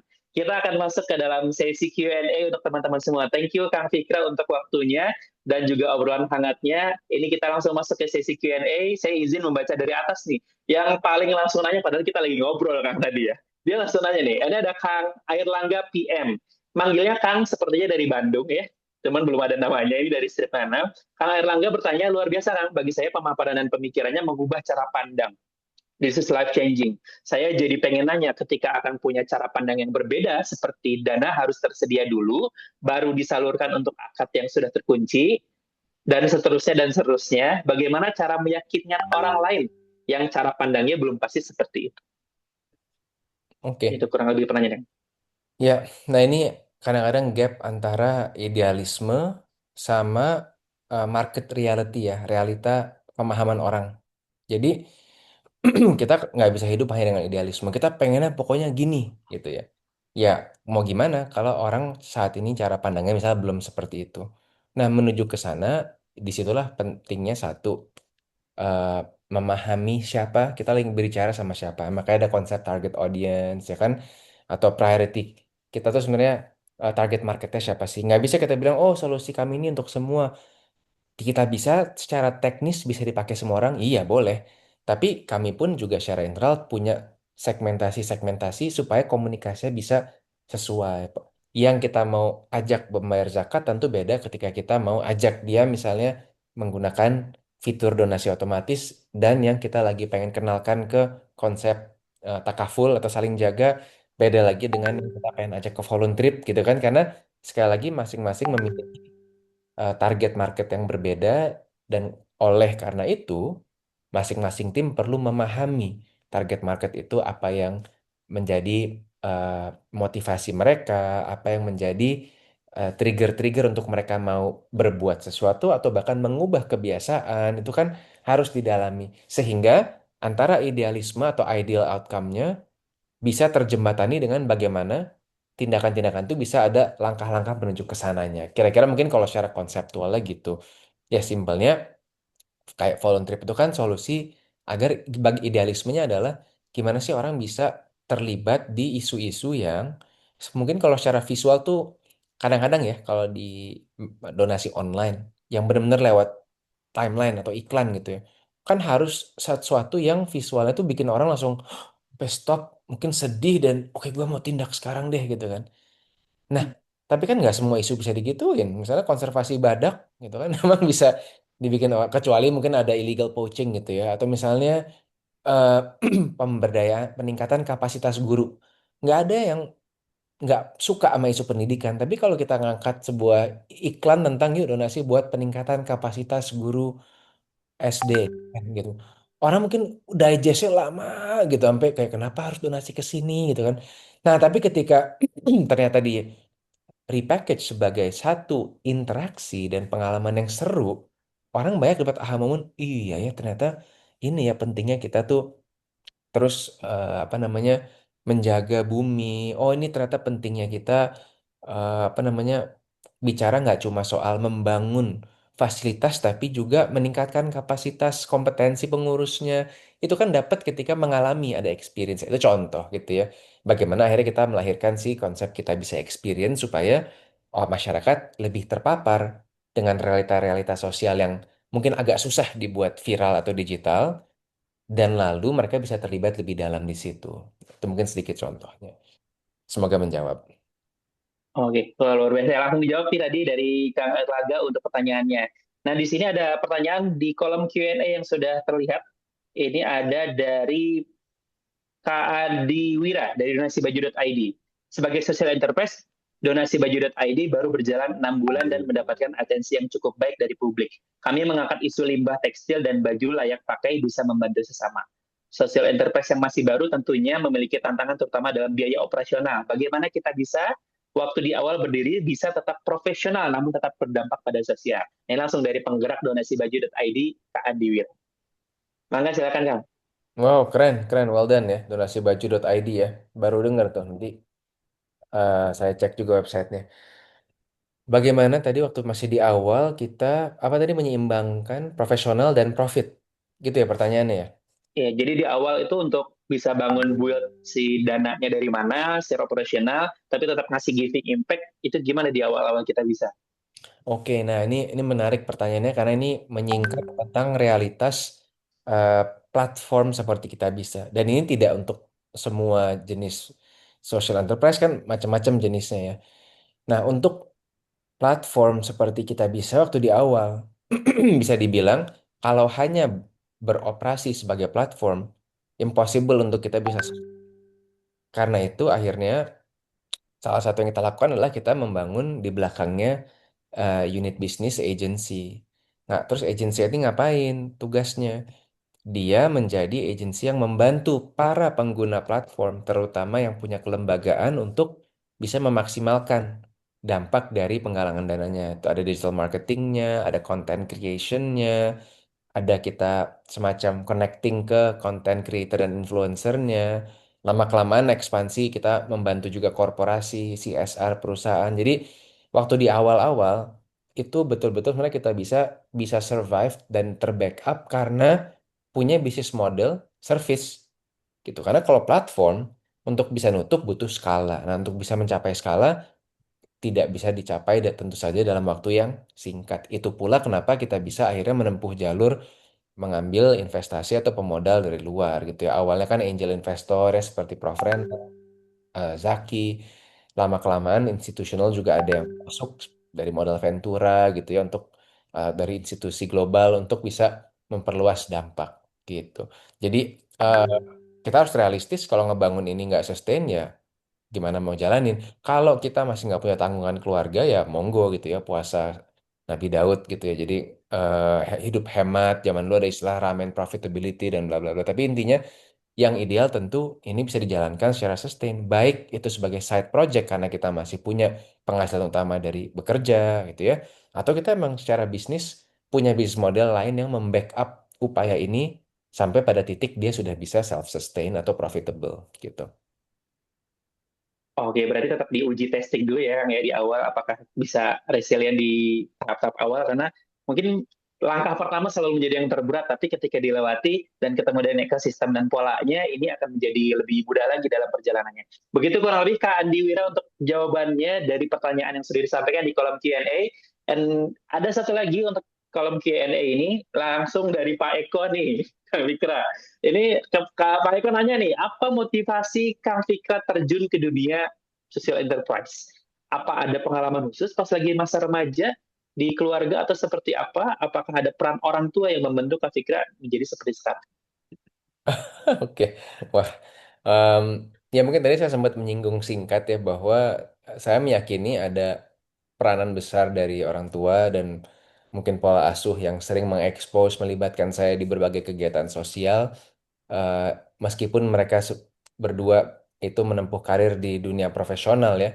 Jadi saya dari secara mungkin tertanam subconscious tadi selalu ada keinginan dan ini anekdotnya saya pernah lihat chat Facebook saya zaman kuliah ke temen gitu ya. Saya baca lagi, oh iya kok dari zaman itu aja saya udah bilangnya kan ditanya kamu mau ngapain setelah kuliah tuh pengen kerja di mana? Saya tulis kayaknya saya pengen bikin satu bisnis yang memadukan teknologi untuk berbuat baik. Cuma bilangnya kayak gitu. Itu nggak bilang nggak tahu bakal kita bisa, nggak tahu bakal jadi apa gitu ya. Tapi ya ternyata termanifest gitu ya. Apa yang kita mungkin kadang-kadang cuma ngetik dan nggak bertanggung jawab, kirain kayak cuma adalah ini aja, cuma iseng aja. Ternyata kejadian gitu kan. Jadi termanifestasi. Jadi ya kalau ditanya social enterprise juga kan istilah yang taunya belakangannya pas udah kenal Prof. Renat akhirnya lebih gali-gali ya balik lagi prinsip gimana kita eh, menjalankan sesuatu hal yang sosial dengan filosofi dan prinsip bisnis atau sebaliknya punya bisnis yang north north star-nya imbang antara atau bahkan slightly lebih berat ke arah social impact-nya dibandingkan hanya sebatas membuat entitas untuk kita profiting alone gitu. Jadi ya bisa dibilang nggak sengaja kalau sampai beneran social enterprise, tapi selalu udah ada keinginan subconscious untuk apapun yang kita karyakan, ikhtiar kita kalau bisa ada kebermanfaatan buat orang banyak lah gitu kira-kira. Mohon izin Pak Eko. Oh, luar biasa. Kang Wikra, manifestasi diri untuk menghasilkan kebaikan ternyata membawa proses transformasi diri seorang Kang Fikra bisa menjadi seperti sekarang. Jadi teman-teman semua yang sedang mungkin gundah gulana, mulailah manifestasi diri teman-teman semua terhadap kebaikan.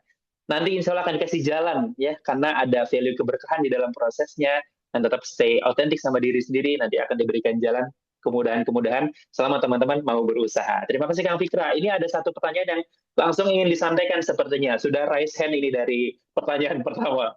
Ada Pak Nurdin dari Makassar. Pak Nurdin dari Makassar, Ji. Halo, apa kabar Pak Nurdin? Apakah sudah bergabung? Boleh di-unmute? Ya. Oke. Assalamualaikum. Waalaikumsalam. Waalaikumsalam. Sabar. Oke, terima Boleh, Pak. kasih Pak. Apa bisa didengar Pak? Bisa didengar, Pak Bisa Nurdin. ya. Oke, baik. Saya Nurdin. Terima kasih atas bisa bertemu langsung dengan CEO dari Kita Bisa. Terus terang saya sangat terinspirasi oleh gerakan beliau. Pertanyaan saya gini Pak. Kalau Pak Anu mungkin awalnya tidak berpikir untuk sampai nasional atau sampai dunia ya. Saya juga berangkat ini dari kepentingan lokal tuh memulainya. Jadi apakah mungkin dengan pola crowdfunding seperti Kita Bisa ini, saya sedang membangun untuk kampung halaman. Jadi ada suatu tradisi dari kearifan lokal yang bernama Keborowiki, di mana masyarakat itu selayaknya itu berkumpul mengumpulkan dana pada event-event tertentu, khususnya untuk kepentingan pernikahan atau pendidikan ataupun untuk musibah. Nah, fenomenanya banyak masyarakat yang sudah menyebar ke seluruh wilayah di luar daerah saya, itu sudah tidak lagi melaksanakan itu. Saya mencoba merangkumnya dalam sebuah yang namanya Keborowiki digital. Sehingga saya sampai membangun website keborowiki.org. Oke. Cuman kendalanya kan saya tidak punya teknis yang keberlanjutannya, sehingga masih bingung untuk keberlanjutannya ini seperti apa, bagaimana cara untuk mendapatkan donasi dan lain-lain. Namun secara struktur bagaimana mekanisme dalam website mengumpulkan donasi itu, saya coba mencontoh dari Kita Bisa. Mungkin itu untuk pertanyaan saya. Terima kasih. Assalamualaikum warahmatullahi wabarakatuh. Baik, terima kasih Pak Nurdin. Sekurang lebih pertanyaannya, apakah pola Kita Bisa yang sudah nasional bisa dipakai ke level lokal dengan kearifan lokalnya? Dan mungkin bisa dikasih tahu ke kita semua nih, Kang Fikra, apa step by step-nya mungkin ya, untuk pertama bisa ketemu sama tim, atau terus kemudian membangun sistem operasinya di dalamnya, programnya seperti apa, mungkin itu kali ya, mungkin secara technically lah ya, proses pengembangannya itu seperti apa kalau di level lokal. Terima kasih Pak Nurdin. Kang Fikra. Ya. Terima kasih. Terima kasih Pak Nurdin pertanyaannya. Ini saya khawatir kalau ini dipaparkan secara rinci nanti jadi satu webinar lagi sendiri ya. Tapi secara singkat saya cuma bilang bahwa kemajuan teknologi sudah sedemikian rupanya sampai apa yang dulu ya. Waktu saya kan juga backgroundnya bukan computer science, jadi harus belajar. Tapi sempat megang CPO tuh berarti membawahi divisi engineering. Wah, tuh saya belajar banget biar paham gimana kenapa proses misalnya melalui proses sprint kenapa nggak waterfall apa dan segala macam gitu ya. Tapi sekarang dengan adanya AI, para engineer juga udah pakai cloud code atau vibe coding, itu cepat sekali, minimal sampai ke prototype jadi itu kan cepat ya untuk pengembangan, untuk memvalidasi ide. Jadi kalau pertanyaannya hari ini misalnya mau mereplikasi model Kita Bisa untuk lokal, menurut saya sangat bisa karena proksi kepercayaan lokal semestinya lebih kuat dibanding tadi skala nasional ya. Tentu kedermawanan ya cross border ya. Bahkan kita membantu orang-orang di luar Indonesia juga. Tapi mestinya kan ada kekuatan dan kepercayaan lebih ketika kita membantu yang dekat. Nah, itu yang Kita Bisa sejujurnya juga belum terlalu berhasil dalam. Dan mungkin ini sekaligus menjawab, tapi pertanyaan di komen ada yang nanya gimana kita bisa bermitra nggak sama pemerintah ya. Ini sebenarnya salah satu ikhtiar yang kita lagi coba orkestrasikan juga. Kenapa? Karena menarik bagaimana pemerintah daerah sekarang sedang kesulitan dana ya, karena ditarik ke pusat. Sementara platform seperti kami, atau mungkin platformnya Pak Nurdin kan, punya peran mengumpulkan dana aspirasi warga.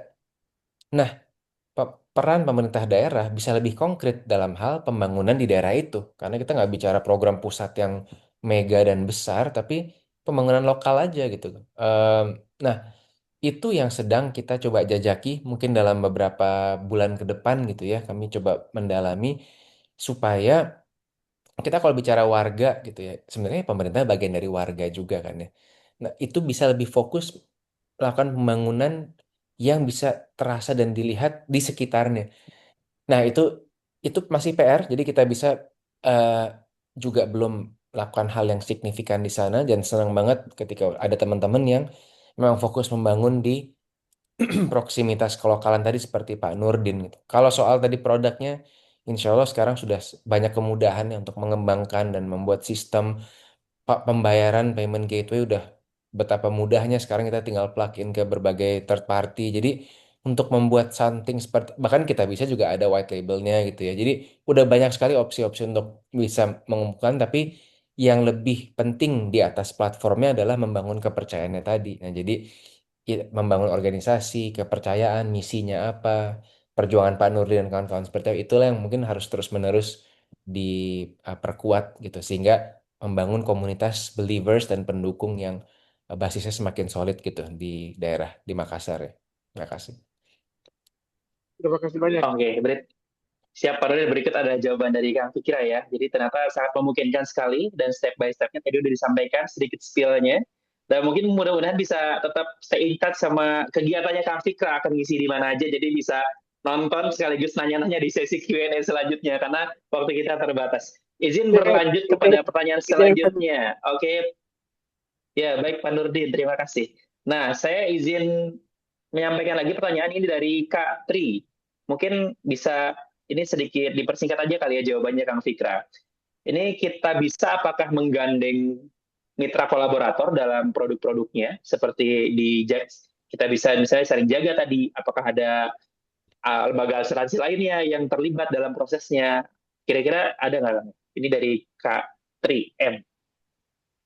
Ya, kalau kita bisa sebagai platform tadi kan siapapun bisa bekerja sama dan menggalang dana ya. Tapi kalau kayak saling jaga, kita bisa justru yang menjadi lembaga asuransi sendiri yang namanya saling jaga itu. Jadi kami juga sekarang ada instansi berizin di bawah OJK. Jadi kalau ditanya siapa yang mengawasi kita bisa, ada beberapa instansi ya, Kementerian Sosial untuk donasi umum, Kementerian Agama dengan proksi Basnas dan BWI untuk zakat dan wakaf, dan ada juga OJK untuk kelembagaan asuransi syariah atau takaful kami yang saling jaga gitu. Jadi secara singkat seperti itu. Oke, jadi tadi ini sudah menjawabnya. Sekaligus ini menjawab pertanyaan dari Kak Yusuf nih ya. Apakah ada yang mengawasi? Tadi sudah disampaikan ya sama Kang Fikra. Satu lagi ada dari Kavia. Kavia ini nanya-nanya nih. Terima kasih Kak sharing-sharingnya. Saya mau tanya, gimana cara Kak Fikra mentransfer value ke tim kita bisa? Apalagi di sektor social entrepreneur, di mana fokusnya tidak hanya profit, melainkan impact. Itu gimana caranya Kang transfer value di dalam tim? Ini kalau kita sudah berkeluarga dan punya anak, bisa dapat wisdomnya. Biasanya anak itu lebih banyak mencontoh dibanding mendengar ya. Jadi sama halnya kayak di organisasi, bagaimana mensistemkan kita role modeling. Karena kan basically, ya ada yang bilang kayak budaya itu kan apa yang terjadi waktu kita nggak ada di ruangan ya. Nah, maka itu kita perlu banyak role modeling dan mensistemkan role modeling itu dalam bentuk keputusan seperti apa yang dinilai baik oleh company dan yang tidak ditoleransi. Itu values itu yang ya perlu dicontohkan dan lalu disistemkan gitu. Kalau dicontohin ya misalnya ketika ada pemilihan harus kayak gini, di mana kita bisa maksimalin pendapatan atau kita secukupnya aja, mana yang mau didahulukan. Ini kan bukan bicara salah benar ya. Kalau semua filter legal, compliance apa udah benar, nah sekarang mau makin banyak yang misalnya dimaksimalkan revenue atau kita ambil proporsional supaya nanti lebihnya bisa kita pass terus sebagai value lain. Dari pembuatan keputusan seperti itu kan organisasi, teman-teman di tim akan melihat, oke, jadi ternyata values yang diutamakan di organisasi itu yang ininya ya. Nah, nanti akan trickle down tuh ketika di pembuatan keputusan di level-level yang lebih micro dan layer-layer di bawah lagi.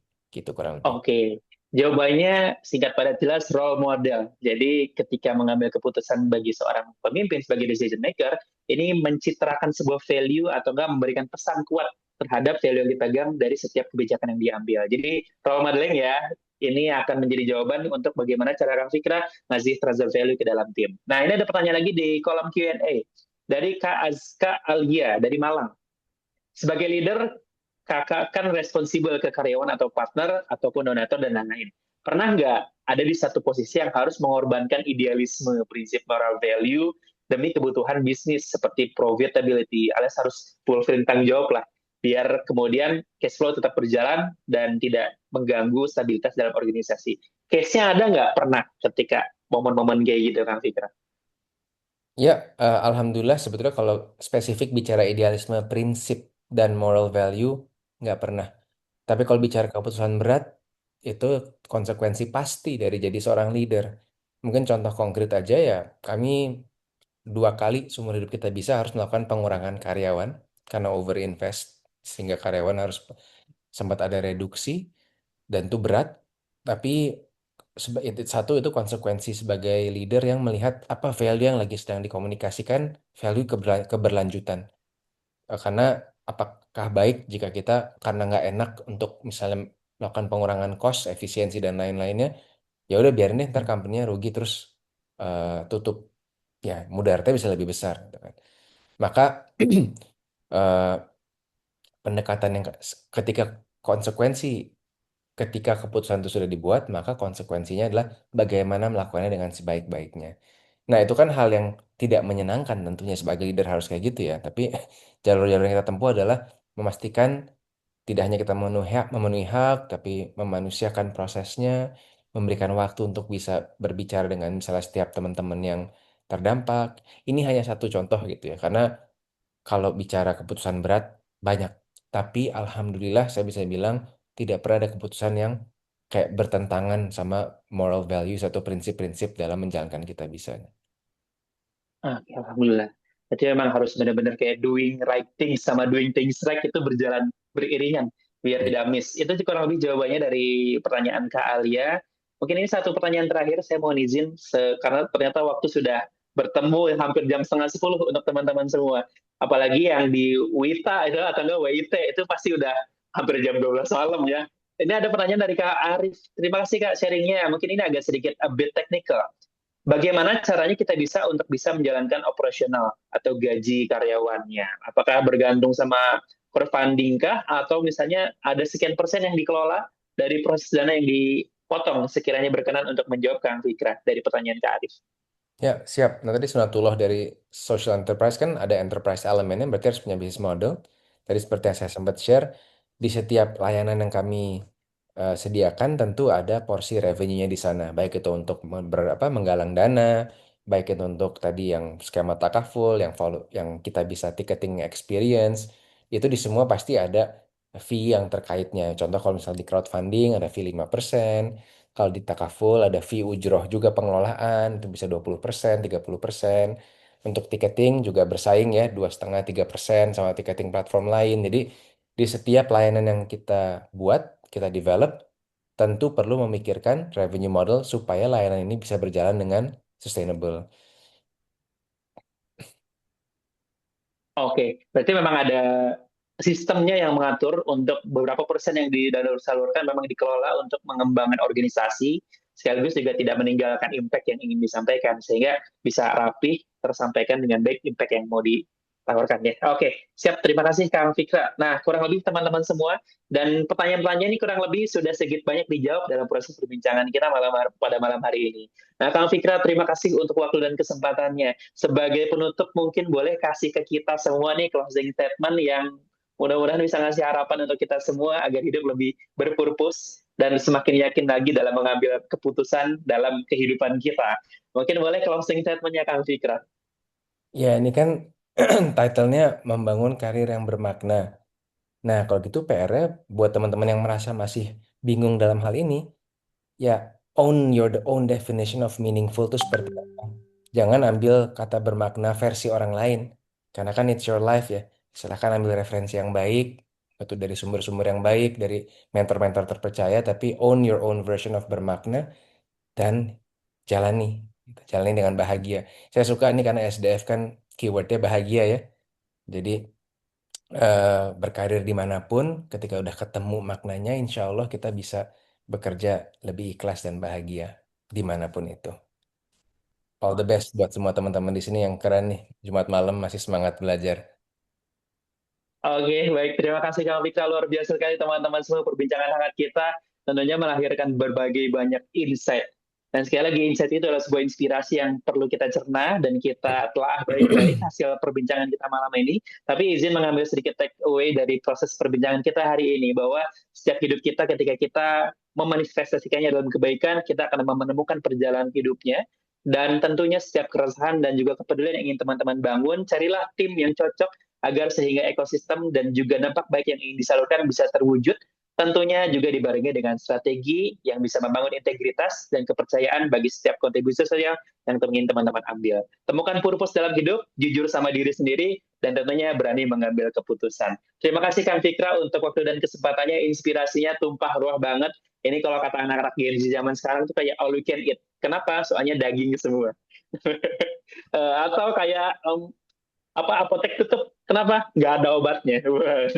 Jadi keren banget itu semuanya ya, hasil Bagus nih, obrolan stop kita malam hari ini. ininya ya, stop Gen Z quote-nya ya. Harus kayak gini karena semuanya anak-anak Gen Z di sini rata-rata. Oke, terima kasih Kang Fikra untuk waktu dan kesempatannya. Luar biasa sekali inspirasi yang diberikan, perjalanan hidupnya. Dan tentu untuk teman-teman semua yang mau tetap keep in touch bersama dengan Kang Fikra, CEO Kita Bisa, boleh di-follow Instagramnya dan mudah-mudahan ada kesediaan waktu nanti bisa berbalas DM dan keep in touch. Saya juga mohon izin untuk bisa follow dan juga terhubung dengan Kang Fikra untuk pertemuan-pertemuan selanjutnya. Dan untuk teman-teman semua, demikianlah proses perbincangan hangat kita di malam hari ini. Kasih tepuk tangan online yang meriah di reaction untuk teman-teman semua untuk Kang Fikra. Dan tentunya sebagai bagian dari Impact Talks kali ini, merupakan satu kehormatan untuk bisa bertemu, ngobrol langsung, mencari inspirasi bagaimana platform sebesar Kita Bisa berjalan, bergulir, dan juga menginspirasi banyak orang. Dan itu merupakan bagian akhir dari perbincangan kita. Dan terima kasih untuk teman-teman semua yang sudah stay tune sampai hari ini. Kita akan ketemu lagi di sesi-sesi selanjutnya dengan pembicara yang sangat inspiratif. Impact Leaders, Change Maker, yang akan memberikan inspirasi dan juga insight-insight menarik. Dan teman-teman semua, ini adalah akhir dari sesi 4, dan diinformasikan juga kepada teman-teman semua, masih akan banyak ada sesi-sesi selanjutnya yang tidak kalah inspiratif tentang bagaimana membangun social enterprise, karena fasenya kita akan ngobrol lebih banyak teknis tentang membangun kontribusi sosial di dunia wirausaha sosial. Baik, terima kasih teman-teman semua. Mohon maaf apabila ada kekurangan. Sampai jumpa lagi di kesempatan selanjutnya. Saya Muhammad Zulkaromi, selaku moderator, pamit undur diri. Saya kembalikan lagi ke Uwi. Terima kasih banyak Kang Zul. Tepuk tangan dulu dong lewat emoji buat Kang Fikra Ijaz dan Kang Zul, moderator kita malam ini. Keren dan daging banget ya teman-teman materinya. Dari obrolan tadi aku mencatat ada beberapa insight penting nih yang tentunya bisa kita bawa pulang. Pertama, ternyata memulai dari nol itu yang paling penting adalah kita harus memiliki gagasan yang kuat dan melihat potensi yang ada, serta kita harus punya nih orang-orang yang ikut percaya sama value dan gagasan yang kita punya. Yang tadi kalau kata Kang Fikra itu bilang standing on the shoulder of giants. Oke. Dan selain itu ternyata kita bisa mampu menjadi sebesar ini karena mereka konsisten dalam menjaga value dan untuk tetap stay relevant, terus mengikuti perkembangan zaman tadi dengan mengadakan volunteer, terus beyond the game, terus apa lagi ya? Yang tadi wakaf produktif, banyak sekali ya program-program dan bisnis-bisnis di balik Kita Bisa ini yang bisa kita ikuti dan kita adaptasi sesuai dengan potensi kita masing-masing. Kalau tadi kata Kang Fikra Ijaz itu kita harus menggali ke dalam diri nih, kembali ke fitrah kita, apa sih sebenarnya potensi masing-masing diri kita, nggak usah ikut-ikutan sama orang lain ya, nggak usah cari yang viral-viral, tapi ternyata nggak se-value, tapi yang penting kita harus mencari sesuatu yang bermakna dan sesuai dengan value dan potensi yang kita miliki. Oke, baik. Setelah sesi malam ini selesai, mari kita sebelum mengakhiri, kita buka kameranya dulu yuk teman-teman. Mari kita melakukan sesi foto bersama. Kita abadikan momen berharga malam ini. Ayo bagi yang berhijab, boleh dirapikan dulu hijabnya. Iya. Aduh, ada yang mandi dulu kan. Boleh ya. Sudah siap. Mari kita lakukan foto bersama ya. Ada yang pakai pomade dulu. Oke. Kepada tim panitia dan operator, boleh mulai dikondisikan. Siap ya, para peserta. Berikan senyum terbaiknya. 1, 2, 3. Baik. Slide berikutnya. 1, 2, 3. Oke. Oh ya teman-teman, setelah sesi foto bersama ini sudah selesai kita lakukan, aku ingatkan kembali nih, jangan sampai lupa mengisi form feedback dan presensi teman-teman ya untuk mengklaim sertifikat di akhir sesi nanti. Ya, bisa di scan QR code yang ada di layar ini, ataupun bisa mengklik link yang di-share di grup ataupun kolom chat ya teman-teman. Oke, dan jangan lupa juga untuk follow Instagram Syamsi Duha Foundation dengan nama akun @syamsi.duha supaya teman-teman tetap terus terhubung dengan Syamsi Duha Foundation dan tidak tertinggal info terbaru mengenai aktivitas-aktivitas ataupun kegiatan yang positif yang diadakan oleh SDF ya teman-teman. Baik, untuk sesi Impact Talk berikutnya jangan absen nih karena akan ada dari CEO Amarta yaitu Kak Andi Taufan yang akan bercerita tentang uang nih. Bukan obrolan biasa tentang uang ya, tapi Kak Andi Taufan ini akan bercerita bagaimana ia memilih melayani ibu-ibu di desa dan mengapa keputusan itu menjadi keputusan yang terbaik yang pernah Kak Andi Taufan ini buat. Oke, teman-teman, aku ingatkan lagi untuk mengisi form feedback dan isi presensi. Aku kasih waktu ya teman-teman.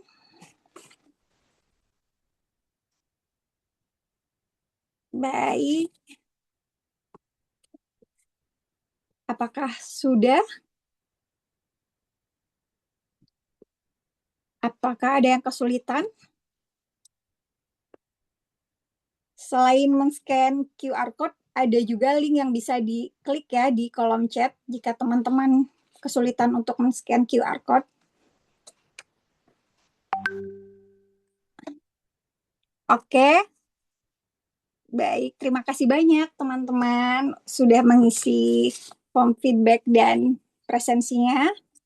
Kami berharap semoga acara hari ini bermanfaat, membawa keberkahan dan meninggalkan kesan baik yang mendalam bagi kita semua.